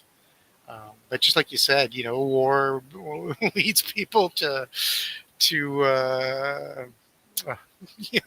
be a lot more resourceful. And yeah, we get a prime minister, and there's a whole bunch of schools named after him and so on and so forth. Not that the saint. I don't want to bore anybody, but yeah, he's kind of one of these saintly politicians in recent Canadian history. But I like his flag. It's an unofficial flag. I like it. Yeah. Yeah. So you're saying, let me get this straight. You're saying that typically when I see the maple leaf connected with Canada, it does not have the stem on it. It's just you see how there's a stalk. Okay, there's right. Okay. If you were to get this in nature, you have to pull these leaves. They have to be attached to a woody stalk. Okay, and if you just take one leaf, you just have the stem of the leaf, but you don't. In the Canadian flag, it's not attached to a woody stalk, right. So, or it doesn't create the T formation. You have to, you know what I mean? Right. It'd be alone, and yeah. So if I come across Canadian stamps that have the maple leaf, those might. Yeah, beautiful. I think it. Yeah, I mean, like the maple leaf appears as a laurel sometimes, but yeah. So That's one thing I haven't done yet. I have a little jar of stamps that were my dad's from when he was a kid. Some of mine are in there. I had family that was missionaries, and so there's some, some African and other countries that I had received in the mail that I'd put in with my dad's. But I have my dad's stamps. They were just ones he'd pull off. It's a little tiny, like, I don't know what would have been in this jar, but the jar itself is probably from the, 50s. That's the decade my dad would have been a kid in. And I haven't gone through, and I know it. I mean, I've looked through them throughout my life, but not since I've started doing this. I haven't started to look. So I'm having so much fun learning about the history of things along this, this path I'm on right now. It's not just about, I do plan on having more magazine or article readings. I find that to be very fascinating. So before I tear something up to sell it, or, I want to share it. I picked this up because this is cool. Like that one little magazine that's going to have Talisman in it. I'm totally doing a stream where we're going to read all these good luck charms I can order from 1970. I find that stuff fun. So I am learning about a lot of history this way as well. It's definitely been a fun thing to do. I think there's a lot of value as a librarian, for that matter, to preserve these records, like you said. Mm-hmm. Just if you just flip through the pages, you don't even have to read them. Just videograph the pages of a magazine before you cut it up. With enough time, there's got to be somebody out there who's going to benefit from you having preserved that. If not only just find out what was being advertised. What were the prices of gasoline and cigarettes or whatever, or cars back then compared to all the other cars, whatever it is, I think there's a lot of bibliographic value to doing. Well, advertising is an art form. People forget that. People go to school to learn how to do advertising. And so it's an art form all in itself. And I think it should be appreciated for that. These guys that came up with this do not have anything to do with Gulf Oil. They were just told to make an ad campaign, and the next week they're doing it for Double McGum, and the next week they're making one for Stouffer's mac and cheese or something. So that is what talent they have. I find advertising to be very interesting, if not one of the coolest art forms ever. When we look at those old pieces and we go, oh, wow, look how neat. You're looking at someone's art, what you're doing there. And they sold you a product with that art. And that's amazing, because that's what art is. It's there to sell me something, whether it be an emotion or a connection or a product. And that's where I find collecting flags and displaying flags to be a roller coaster ride, because there's so many coincidences and there's so many misinterpretations. I've had people attack me carrying a flag. And it took me a while to understand that I was carrying a flag that looked similar to another flag, and it triggered political religious strife, and I wasn't the same skin color as them, and so on and so forth. In essence, they don't even know their own history, so they're attacking you without really having any concept of what they're attacking you over. Yeah, sometimes it's usually quite fun when I encounter somebody who isn't too violent, and they figure out that I don't know what I'm an idiot, and so I learn from them. Right. And then in the end, I always brush it off. I can always walk away, tell them, well, I was born here and in Canada. Just be grateful. You can do whatever you want. Right. So you can carry any old flag that you want, and I'll be there beside you, making sure that nobody assaults you. Right. And if you don't like it, get out of my country. Right. That's what I'm here for. Yeah, where that's I my live message. In America, certain flags you could drive down the road and see a dozen. within a 15-minute drive. You could easily come across a dozen or more flags that have some kind of, and they don't care. They're in their front yard, right next to the American flag, and the "Don't Tread on Me." Actually, can you go to tell me specifically, like what sort of flags? So the Gadsden flag, "Don't Tread on Me." What other flags would people be displaying other than the American flag? And we have the rebel flag, what yes, you see on yes. my Anything else? the hazard. Yeah. You do sometimes see other country flags. So people here like flags. We have a whole day for flags. I don't know. People maybe flags are everywhere. I mean, flag days are everywhere, but here it seems like flags, regardless, if it's an American flag or a little scarecrow that says "Welcome, to my home," for the fall. But people are obsessed with flags here in some weird way. Maybe it's everywhere. Well, I like it. Outside of my own self here, but it just feels like, I think it's fading though. Honestly, I think that was kind of an older type concept. I don't see it as popular as it is, it once was. But well, I want to revive that. I want to revive that. These ways where I live. We need to have flags. So yeah, but the American flag, a lot of people around here love to have their American flag. There's Trump flags. You see those people with, Yeah, that's funny. Trump is weird. Yeah, or Kamala or whatever. No, I don't see any of those. You don't? Not Oh, here. okay. Maybe out in California or something. You don't see those here. You might be toilet papered if you had that in your yard here. I mean, honestly, I could count on one hand how many Democratic yard signs I might see in a day, as opposed to, my hands and feet if I'm counting Republican. It's very clear what the majority. So if you are a Democrat, you probably do not display that proudly around here. It's probably something you keep more to yourself. Unless you're just one of those, but yeah.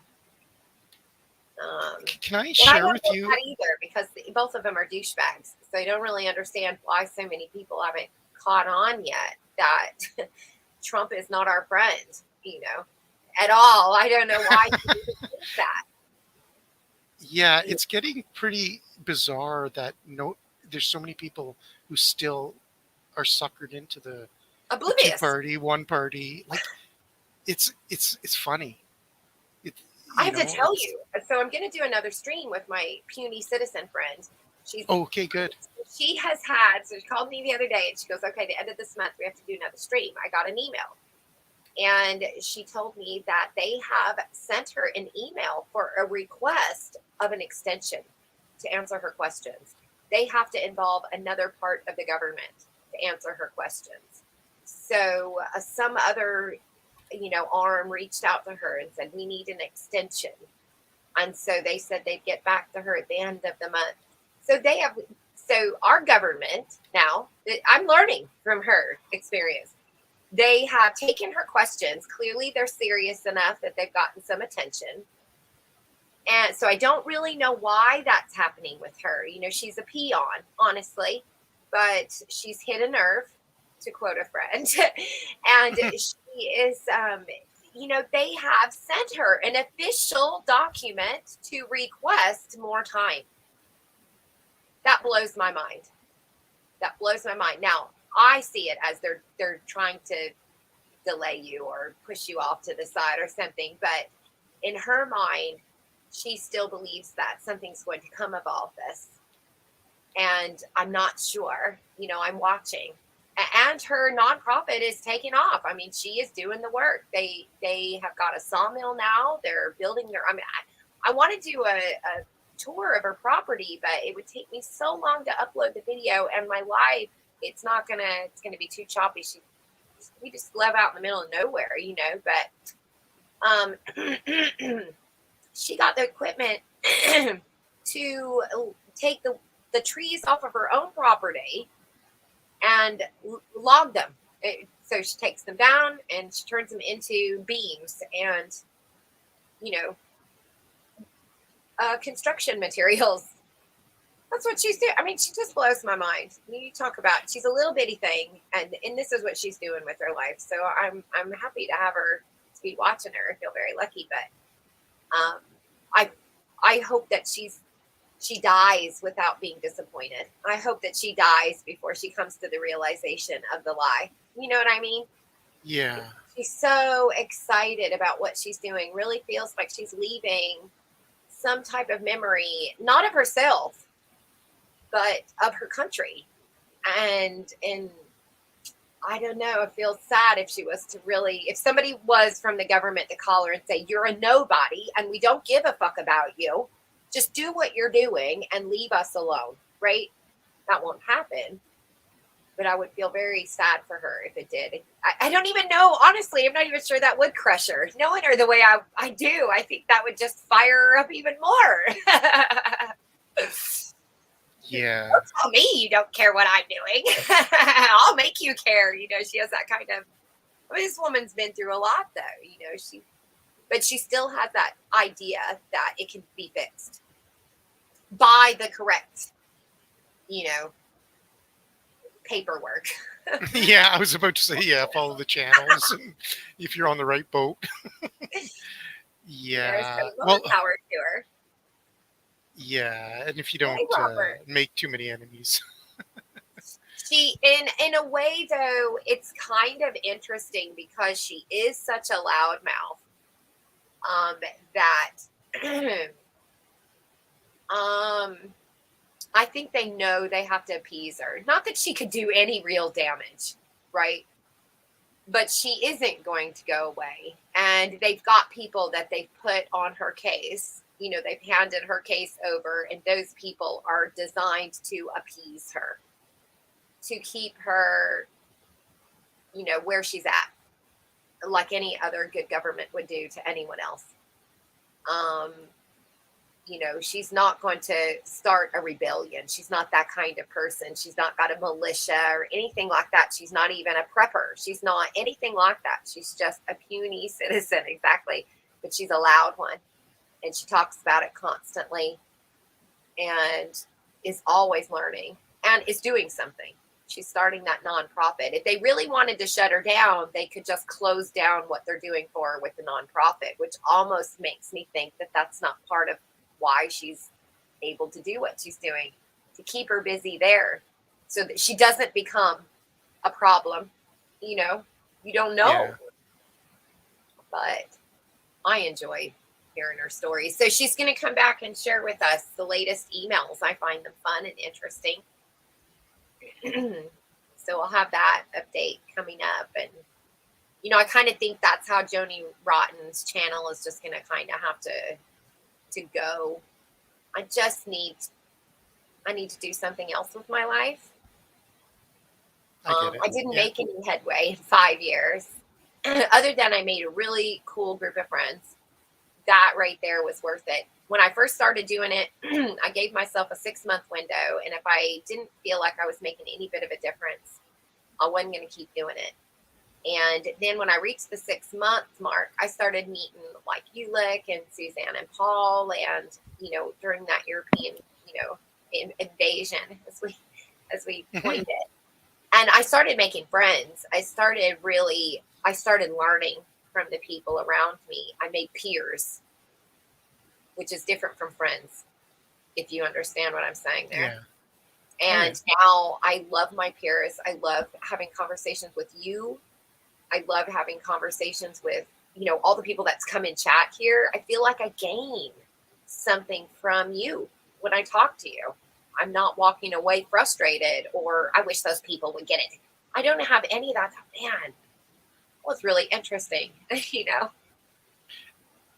I get the same experience. Even when everybody challenges either me or anybody else, I often walk away learning, and sometimes it takes a while to learn.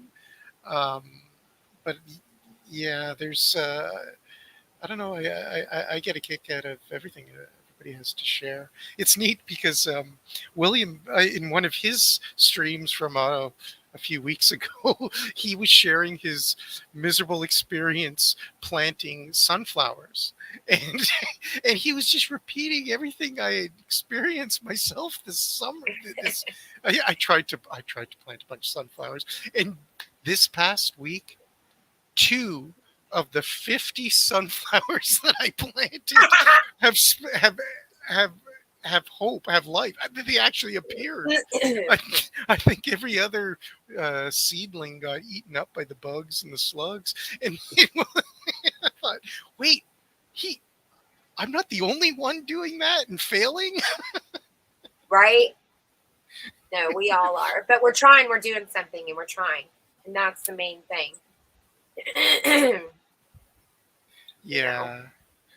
Because just watching TV and repeating what happens on TV gets boring after a while. It does. I find that I find myself less and less. Now, I do have days where I just want to sit on the couch and veg out, crochet, and watch old game shows, and I'll put that on. And every time a commercial comes on, I get up and go clean something. And by the end of the day, my house is clean, and I've made several bits for my curtains I'm working on. But, that just comes and goes in waves, where I just feel like being a couch potato. Whereas I used to find a lot more pleasure in couch potato-ness. And now I just don't. I like the game shows because the old game shows, one, it makes me flash back to being a kid and then being on in the daytime and watching, Bob Barker. So there's a nostalgic thing to it. And then the clothes and the way they talked and their names and the concepts that were there, so many neat things. I love one of them is what's my line of work, where the celebrities have to guess what these people do, right? I love that one because there's so many peculiar people that they have come on that show that are a part of history that's gone. I remember one time, one of my favorites was this guy who at the community college, this was from the 70s, 60s, late 60s, 70s. He was teaching a class on how to hitchhike. Just a normal guy that hitchhiked across the country for fun and saw a lot of people along the way that were getting injured and hurt and taken advantage of. And so he himself, with no degree, sat down and came up with a class lesson and offered his for free at the community college. And back then you could just do that. He just walked in and said, hey, I think I want to offer a class on keeping people safe while hitchhiking. And the community college says, sure. And that's what he did. That was his job. He got paid to do that. And it's just fun. It's just what an interesting thing to do. So that was one of my favorites. There's been people who invented things. I do enjoy that. But as far as watching, I flip through to watch a film and they all are the same. I've seen this film. I said, let me guess. The guy gets the girl gets the guy. I've seen it. It doesn't matter if it's a different actor. I've already seen this film. That bores me now. But that is generation. That's what happens as we age. Mm-hmm. See, I share the same sort of feeling, but I try to enjoy, the same old movie over and over again by identifying the brainwashing and the subliminal messages. And if you don't mind, I'd like to refer to a video from That's Life, But Not As We Know It's channel that he posted recently. And for the life of me, I can't figure out how to get to his channel. But it's a recent post where, oh dear. Actually, are you here, William? Are you still listening in? Yeah, if you're there, post a link to. Actually, we should be able to hit the button and get his link from his because he posted there. But the deal is that it's a clip from Hollywood Boulevard, and it's showing a bunch of people who are clearly on drugs, and they're doing the zombie, like they're acting like Yeah. they're in bad shape. It's the Skid Row that we see in all the big cities, and um, oh, I wish I had the link, but you get the picture. Yeah. And this is a theme that that we've been seeing in zombie movies for ever since we were a kid, and it clearly seems like things were planned decades and decades in advance, with all these drugs that are sold on the street, leading people to become zombies, and we, the spectator, watching the zombie movie, getting a kick out of the hero who's shooting them all dead and clearing them out of the way. And yeah, the message is there for us, and that's our future.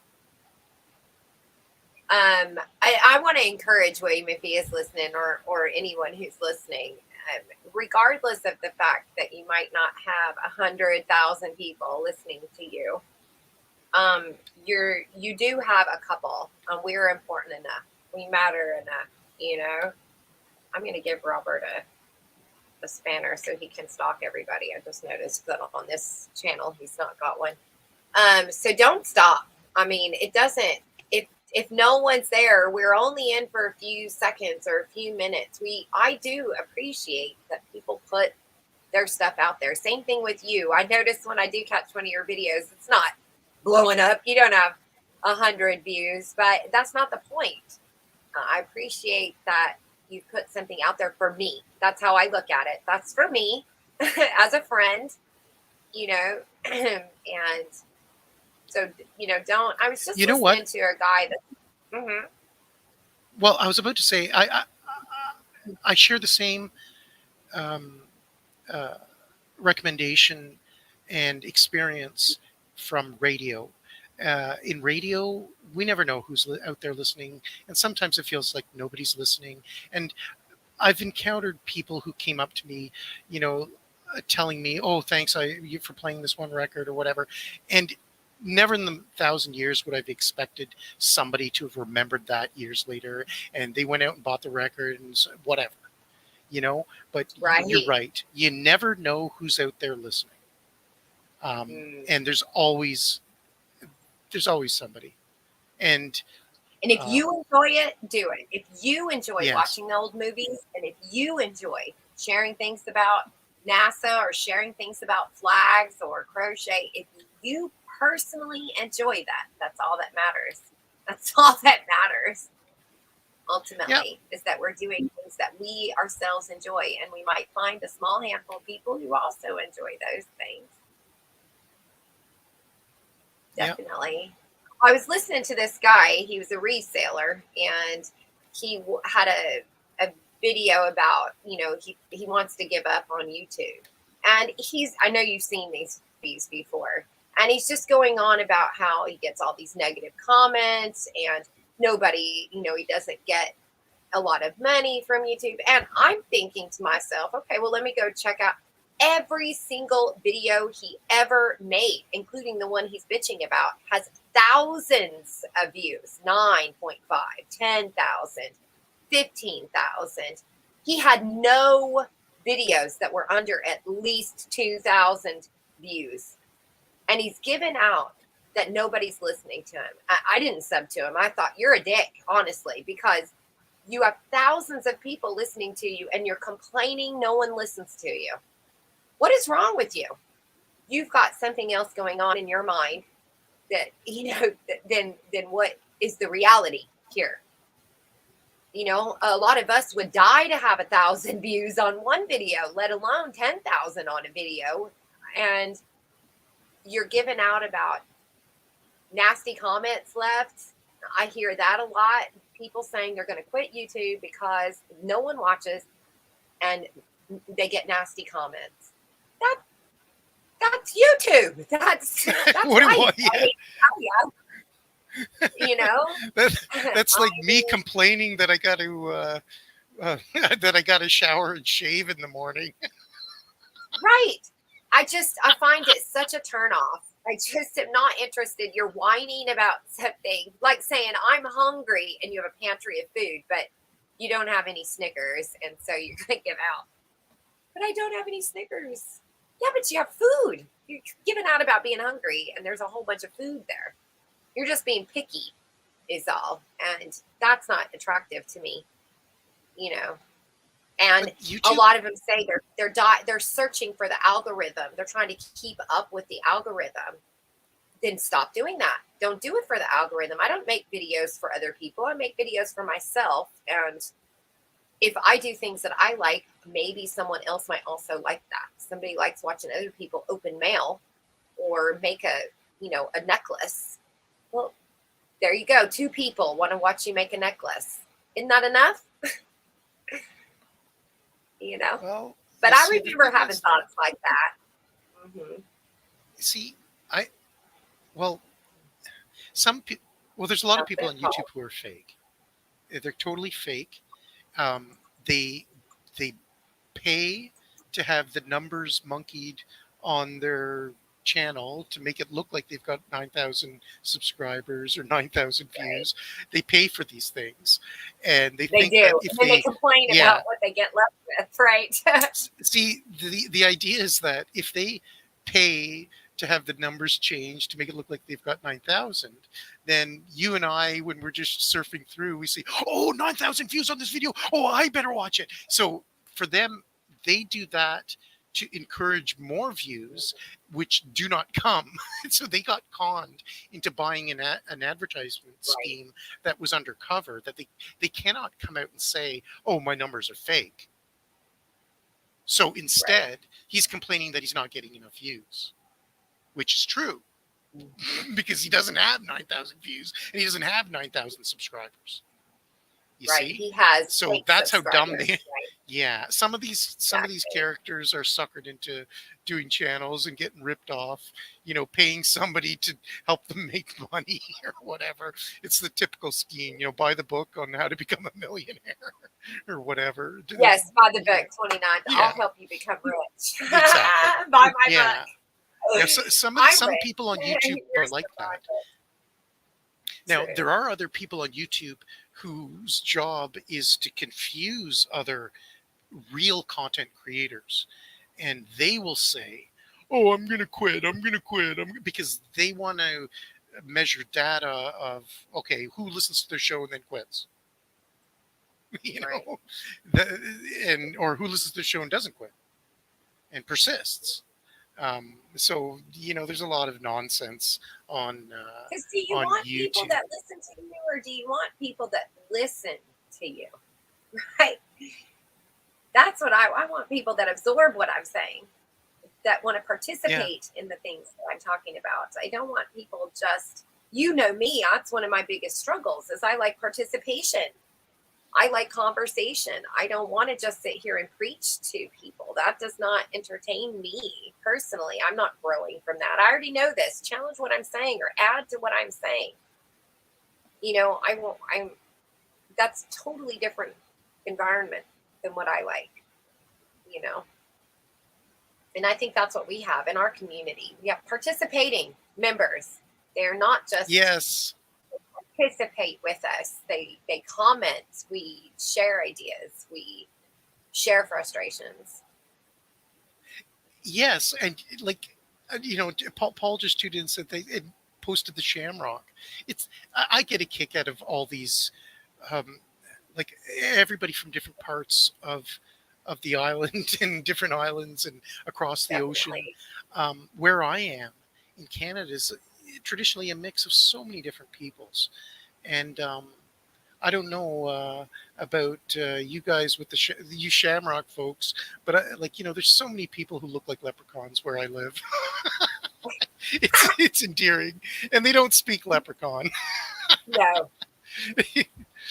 Why do you think we have one of the best culturally diverse chat groups that's out there? I don't see, in all my times, I don't see as many with our reach of friends from everywhere. But none of us think that we're special. None of it. We're all in this together. Everyone recognizes that. And I don't find that very often in other chats. It's localized. And so I appreciate our friends because in our community, we are not localized. And the teasing happens and, the ragging each other. And that makes it all even more fun. I love when I'll get comments in Suzanne's, who's that American talking, that would be me. Thank you. I'm here, yes, representing the old red, white, blue. What?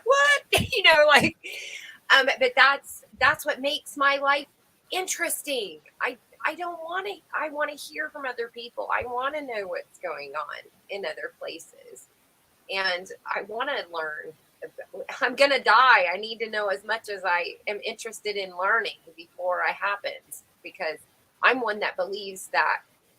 Well, I don't believe it. I think it. I'm one that thinks that after I'm done here in my mortal coil, right, that what I've experienced here is going to somehow translate into the unconscious realm. So everything that I'm doing here somehow has an impact there. I don't know how, but this is just a gut feeling I have, or a wish, or whatever. But I'd like to think that my time spent here, as crappy as it was not in vain, if only to add to the global collective consciousness of the future, to make a generation of wiser. In the meaning of life, it says we evolve as an individual, which means that as a collective, we will start getting smarter and more mature. Smarter is probably the wrong word, but more mature in our thinking. And I want to believe that's true. And I need to think that I'm going to have a part in that maturity from living my adolescent life here and then going into the collective that creates the future mindset of future generations of maturity, whatever that means. I like that. We were talking. Yes. Yeah. For better or for worse, well, I get a kick out of hearing all these people speak English in so many different funny ways. Forgive me, this is going to come out racist, but all those guys in Europe, they all sound funny to me. They all sound like cartoon. Oh, like, I love tell that. me, like honestly, Joni, like if they all sound like different cartoon characters. Like we all do. That's it. It's funny you say that because Boo asked me the other day.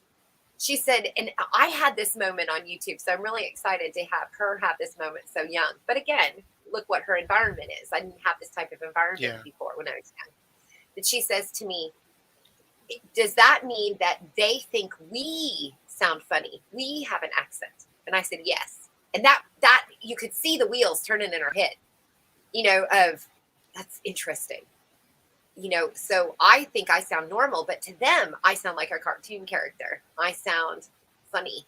And so I really liked that her brain was thinking in that way of putting yourself in someone else's shoes. Because I remember when I realized that I was like, to them, I sound weird. I have an accent. And it came because people would make comments like, I just love your voice, or I love your accent, Joni. And I never thought about whether or not I had an accent. It never crossed my mind. I sound normal. You guys all sound weird, I'll tell you another thing that happened to me. So early in my life, I grew up in Arizona and I lived in Maine as a child. So up until my double-digit years, I had these two, I lived in Arizona my whole life up until double digits. And then I went to middle school. So 5th, 6th, and 7th grade, I was in Maine, or New England, Maine and New Hampshire. And I didn't get it then. But when I moved to the South, so this was at 15, 16 years old, I moved to the South. And the first thing that was said to me in school was somebody, the teacher introduces you, or whatever they do, right? We have a new student. And they heard me talk, and I got, you sound like them people on TV. Very Southern. You sound like them people on TV. And I was suddenly completely aware of myself in an idea that I'd never had before. And I felt like I stuck out like a sore thumb. So there were things that I tried to change the way I talked, tried to adopt some of the language or some of the slangs so that it didn't stand out. Like I said, I don't like to be on stage. And one of the things that I really refused to do was use the word y'all. I just hated that. And so I do use it now, some, but I typically will still say you guys or you all as opposed to the y'all. And that's because of that, because I was like, I can't lose all of my identity. Now I get people saying, you know, where are you from? It's hard to tell, you know, and in here in the South, people say, obviously you didn't grow up here. No, I did not. Do have enough of a Southern accent, again, because I showed up in my adolescence. I showed when my language was still being developed individually. If I'd come here to the South, it's say in my 20s or after that, I wouldn't have any slang in my accent. My accent would still say very Western. That's just an interest. I love the study of accents. I find that really interesting. I had a personal experience there. Do you encounter Americans that you cannot understand? Like you must. Oh yeah. Okay. Yes. Definitely. Yeah. Here in the I South, thought it was just me. and I really Yeah. want to like a Creole or a Louisiana, some low Southern South, like even lower Alabama. Now, maybe not so much now. Everybody's moved around. But when I first came here, I had an experience one time, a racist experience, one of my handful of being accused of things. And there was a Black girl, and she was speaking, and she was from Louisiana and had a very, or South Georgia is where she lived now, but she'd grown up in Louisiana. And her accent was very difficult for me to understand. And I don't like being a fool. So I says to her, I said, I know this is going to sound rude, but I'm really having a hard time understanding what you're saying. And what you're saying is so interesting. Could you slow down for me? And another girl who was white, by the way. Oh, that's so racist. You're a racist. And I looked at her and I said, can you understand what she's saying? This has nothing to do with her color. And of course, the girl and I became very good friends because she didn't see it as racist. She saw it as exactly what it was. You can't understand me. I want to communicate with you. And she did. And she got a kick out of it. And we stayed friends for several years. But, you know, that's what people do to each other. We're afraid of being seen as me. I don't want to be seen as I'm just agreeing or saying yes, to everything you're saying. And I really have no idea what you're talking about. I want to know what you're talking about. I want to be friends with you. I want to get to know you. And I'm not going to do that if I never say, you know, even in the streams, when I first started, you know, Ulick and Lai would come up. Oh man, they were hard. They were hard, especially when they get talking to each other because the accents would get thick, right? And even Paul's a perfect example. And when they're talking to me, they slow down for me. And now they don't even have to. Now I am fluid in all of the slang. I got it. I know what you're saying. Very, very rarely am I a couple sentences back because you know what happens is something said and my brain is trying to figure out what they say. So the rest of the conversation is on mute while my brain is trying to compute what they just said. So I'm missing it. So I recognized a lot of interesting things when it came to accents. And the Northern America and Canadian is rare, is hard to find, like to point out until they say a specific word, like about, or, you know, those types of, Actually, that slow shows down. up and then I, Can you right. repeat that? Okay, repeat the word about and try make the distinctions because I myself, I still can't hear Oh, or figure out the two different ways of pronouncing it. I hear people say a boot, like as right. if that was There's deepness to it. Is that what there's you a mean? deepness there. is Yeah. that what you mean? So I have an aunt. I have an aunt who grew up in No, hold on. Northern America. You have an aunt. Okay. Right. I have Up an here in aunt. Canada, half the people pronounce it as aunt, and the other Aunt. half pronounce it Well, as in New aunt. England, it's pronounced aunt. right. But out Okay. west, it's pronounced aunt. So, you know, it's really just what you like. Sometimes I do both because it just depends on what mood I'm in. So I'm fluid in both languages.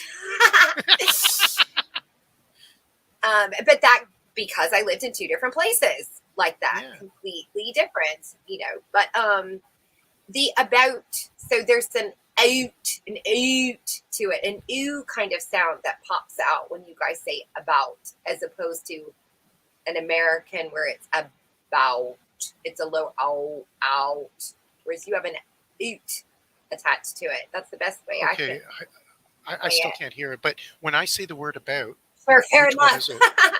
Which one is it? Am I So you saying got so about. I don't know. When I find it, if I find it in somewhere where I come across Okay. somebody who I get so Canadian because they just said about. Okay. I'll share 'Cause it with there's you. See, yeah, there's certain parts of the country far off in secluded that's lands it. that About. where the people pronounce that, but I rarely Yeah, I'm do. not But good with it's accents. Like, I'm not an actor. I can't do other people's accents very well. So I would embarrass myself by trying to sound English or trying to sound Canadian. But, yeah. you know, I'd have to listen to it. Now, when I was younger, I liked Monty Python a lot. And I had a record of Monty Python. And I would listen to it so much. And I would memorize the skits in the accent. So they were memorized that way. And I could do that. But to then turn around and try to be that in a normal conversation, I wouldn't be able to hold it like that. And my girlfriend used to she'd be like, do one of your skits. She loved when I would do those and make her laugh. I don't know why she thought I was funny like that, but you know, anytime we were out together and riding in the car or doing a road trip, she'd be like, do one of those things from your record. This is a dead parrot.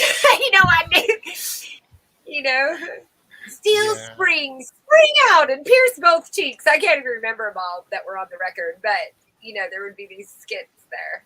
And she would get the biggest kick out of that. I'd get her giggling. I don't know why. Probably because I was really bad at it, but we would get laughing. She was a hoot. There's a lot of wisdom in the Monty Python skits and the movies. That's brilliant. Yes. Brilliant. And Smart. some of it's just timeless. Yeah. I'm not good at imitating accents either. But that's No. one thing the first thing I noticed when I was young and visiting the States, that everywhere you went, you'd be surrounded by like at least 3 different American accents. And some of them I couldn't understand. It's quite That's interesting. fading. Yeah. That's fading. I was listening to a guy in Scotland. He was a younger guy, so in his 20s, I think. He was sharing postcards, so it was in the reseller community. Something I search, postcards, and I sit and throw that on while I'm doing it, so I can learn all about postcards, right? And his Scottish accent was very watered down. I almost wouldn't even have been able to tell at certain points, just like a Canadian. I can't tell all the time until 1 or 2 words show up. And he was exactly the same way.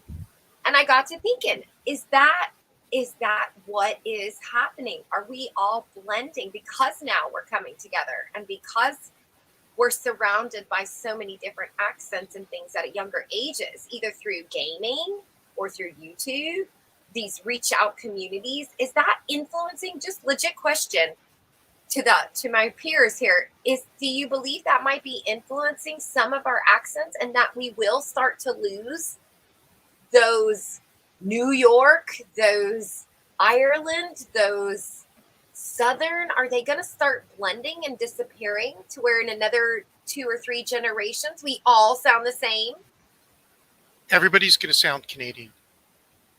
That's the end game. Oh yeah, that's my theory.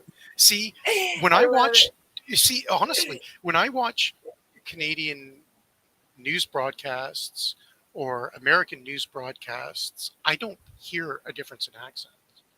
And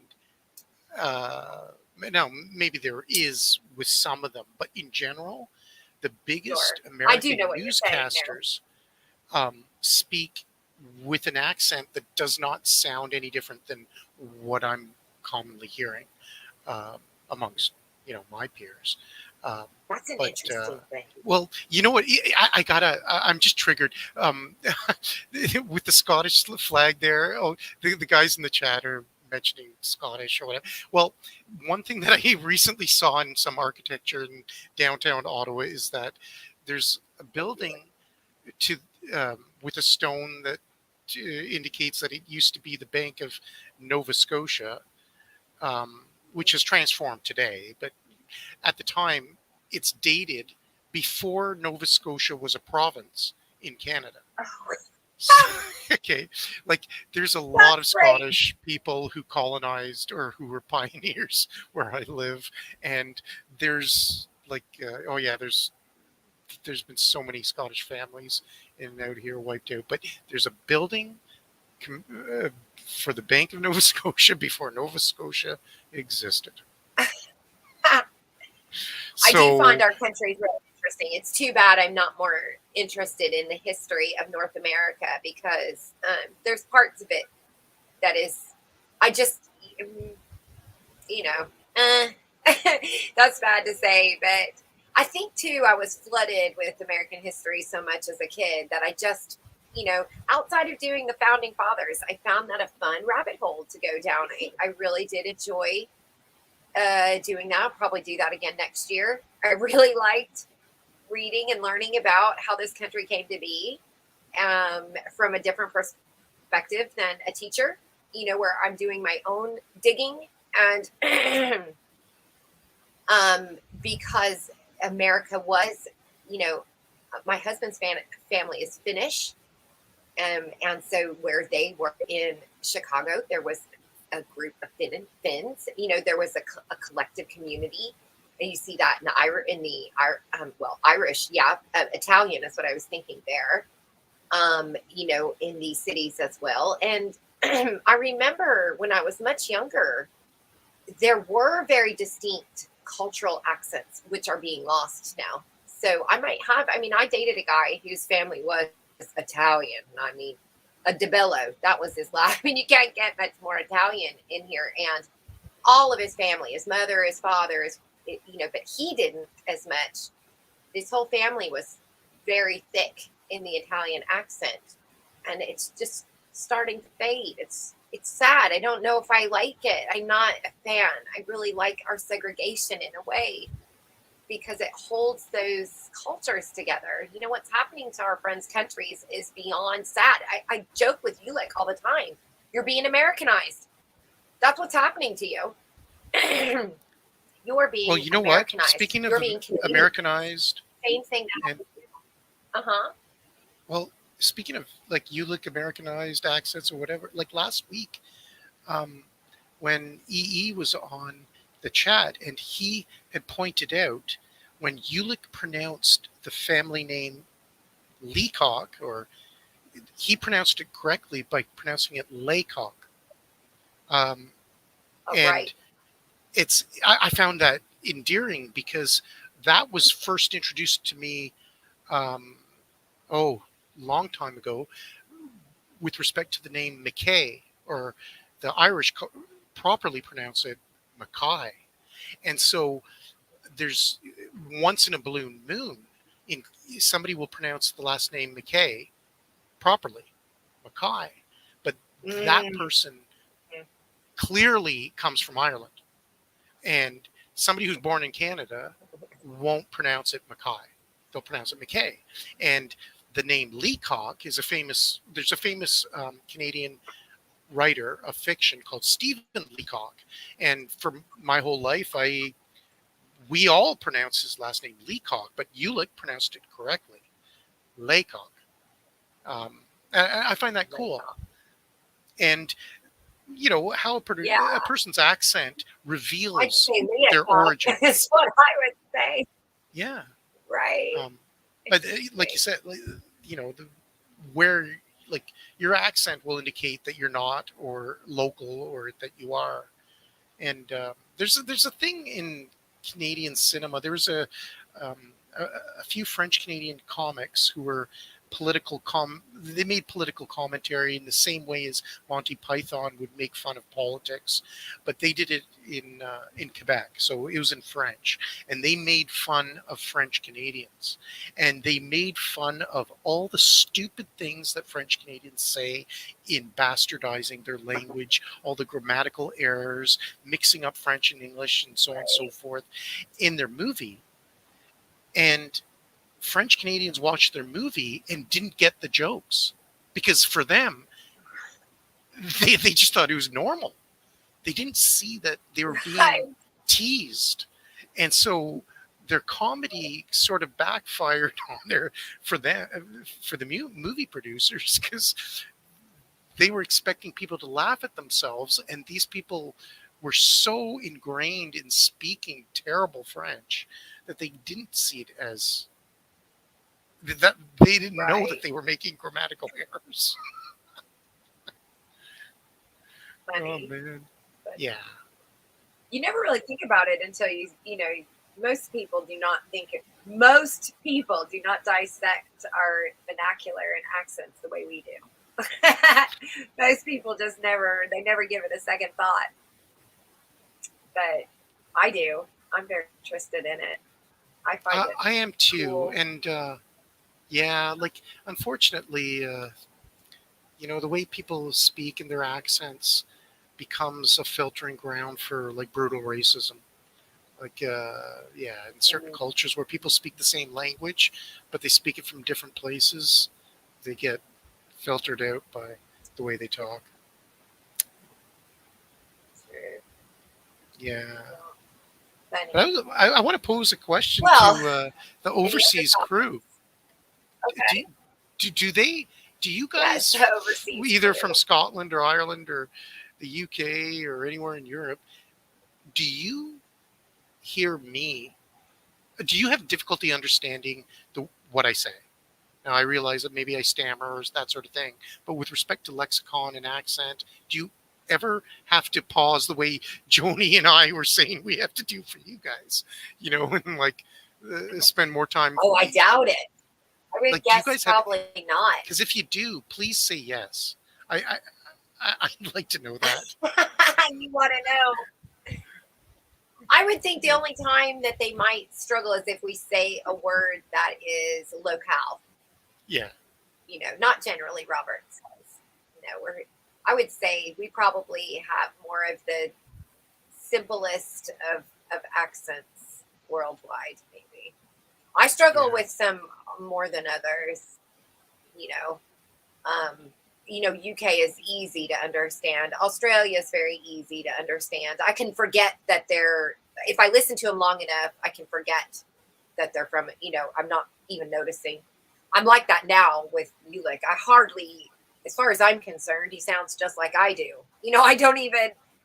I've gotten so accustomed to hearing him. I rarely hear the accent unless he says something specifically Irish, and then it pops out at me. It's glaring. I'm like, oh yeah, I forgot. Yeah, I'm not there yet. you know, No, I'm not there yet. You spend enough time with someone, you kind of, loses it.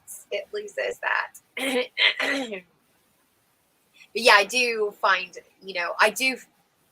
that appealing to be friends or to be with somebody in a relationship, we'll say, with someone from another accent or country. I find that so cool. I just, I could put myself in the cool kid category. I've got a Scottish friend.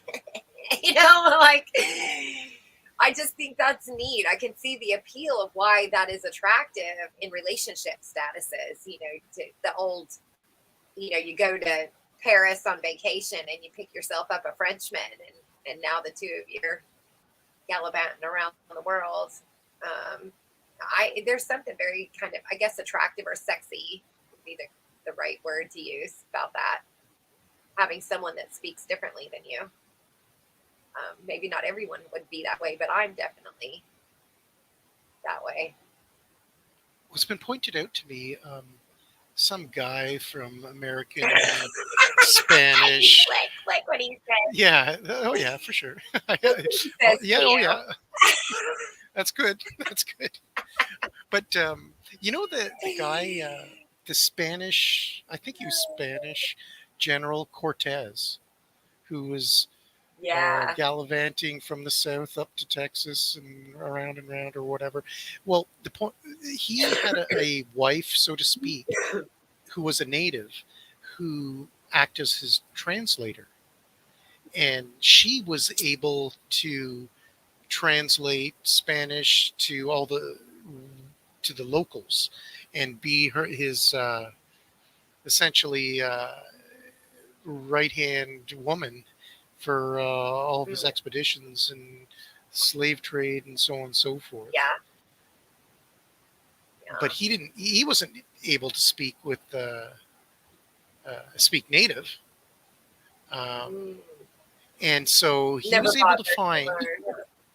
he was able to find a young native woman who was smart enough to learn Spanish well enough to faithfully translate her native tongue, and without which he wouldn't be able to do half of what he The did. horrible- right. Yeah, and you know Yeah, just there the when you said south. Sorry, You said south when you say the South. south. The word south, south. You got to use. south. It's Did an I- ew. ha- Yeah. oh, okay, south. There's It's an neat ew in because, there. South. But you say south. Sooth I told you I'm not for good at it. Sooth for south. You say it, I can hear it. Yeah, south. Okay. South. I You go Somebody- south. don't know. There, south. Out. South. Your O's. Out. Any word that has that Really? out OU sound to it is my. unique enough that I can pick it up. Uh-huh. So yeah, I'll go. Oh, they're from either Northern America or Canada. Yeah. If that OU sound, that's one of the most obvious ones that I hear. I still don't I hear hate it the Southern myself. accent. I don't like having an accent. I would like to get rid. I would work very hard to get rid of it. Ooh, which reminds me, something earlier made me think of this. I'm going to go back around. Newscasters. So politicians, their accents stay to their locale. News actors or casters do not. If you notice, even newscasters here in the South do not have a deep Southern accent like the politicians from the South. You're not going to have, like, for example, the baby dog guy that's from North Carolina. Do it for baby dog. He sounds dumb to be running the state, but the newscasters in that area are not going to. So the newscasters work to delete a lot of their accent. It's still there, but it's not as deep. And so what's the difference between a politician and a newscaster? Their accent. That's what I'm going to say there. Have you ever noticed that the newscasters Yes. do not have accents, whereas the politicians tend to have thick accents? Yes, but the politicians I notice have less. Well, there's less and less. There's less and less of that. They're becoming speakers, universal accent speakers, so to speak. So, in essence, the newscaster has to be Yeah. understandable by everybody in North America. Right. They And take he classes. doesn't- They do voice Yes. lessons to do that. Yes. Like an actor would. Like an actor would take Yep. voice lessons. So do newscasters. Why the Yeah, politicians when I was- don't. They need to be relatable. That's why. They need to be relatable. I need to know this guy's one of me. Yeah. Mm, I remember, Interesting. well, as a kid, but whether it's English or French, commonly the newscasters represented a very good example of public speaking and grammar. And whereas now it's not so much the case, but when we were kids, whether it was radio or television, the speakers spoke well. they were models, or they were essentially public speaking role models in both grammar and intonation and the rest of it. But not anymore. Mhm. Interesting. Yep. Interesting. Well, any other topics we want to discuss this morning? For me, nah. No. Miss anything? No, excellent. We've been going 2.5 hours. I'm out of coffee. I feel like I need to get up and move and be productive Me for a too. minute. So Me I too. appreciate you coming and looking at Thank this you. again. Yep. Yeah. Yep. And thanks to everybody in Love our chat. chat. Next week, I should be back in my own house, so I won't be at the hotel. YouTube hotel. So I should be able to get back to my own YouTube cell. Yeah. I'm in solitary confinement right now. Well, again, that was for copyright infringement. I think. So, Yeah, that was that one it? was, I got hit for a Wow. song that time. And I don't like that. I'd much rather be hit for something I share. I'm embarrassed when it's a song. I want it to be something legit. Don't read that Yeah. article. Don't share that information. See, I appreciate being Yeah. censored on YouTube for political statements and things. It gives me an indication as to Yes. what is a very important issue that has to be suppressed and what doesn't. And I've been dinged for copyright. There's a few versions of my videos that I couldn't post because of the music. And it's interesting to see which artists, new and old, protect their work and who they allowed to copy it and who they don't and which ones don't. Right. It's true. Who cares and who doesn't care? I definitely notice if there's any type of AI in the making. So if the music itself is some type of AI on a keyboard in a computer, you're going to get flagged. If it's a normal person playing music or something like that, I don't get hit as much. But if it has any type of AI involved in the making of the song, it seems like those are the ones that I get hit with. Even if it's small, like, the last time wasn't. That's just a random guy in his room making that, but he made it with AI, and that's why I got hit, right? How does that make And sense? so I think I don't know. But the art community itself is making a massive campaign against AI. Nobody finds AI generated art. It came and went so fast. It's already on its way out. So, if you're making a living making AI, don't expect to continue doing that. Nobody wants that. People want real instruments. People want real paint. They want a hand to touch what has been made. And I find that very cool. That reminds All me. right, I'm going to bounce out. We'll bounce out. Okay. Hmm? Adios. Adios. Thank you. I'll bounce out. Thanks, you guys. I'll guys. throw up our comments. And there's our rebellious flag for everyone. Much love, guys. Oh, I like We'll it. see ya. Love it. All right. See you guys later. Thanks, Charming. Thank you. Cheers. This public service announcement is brought to you by Rotten Studios. Remember, no contact is the road to freedom.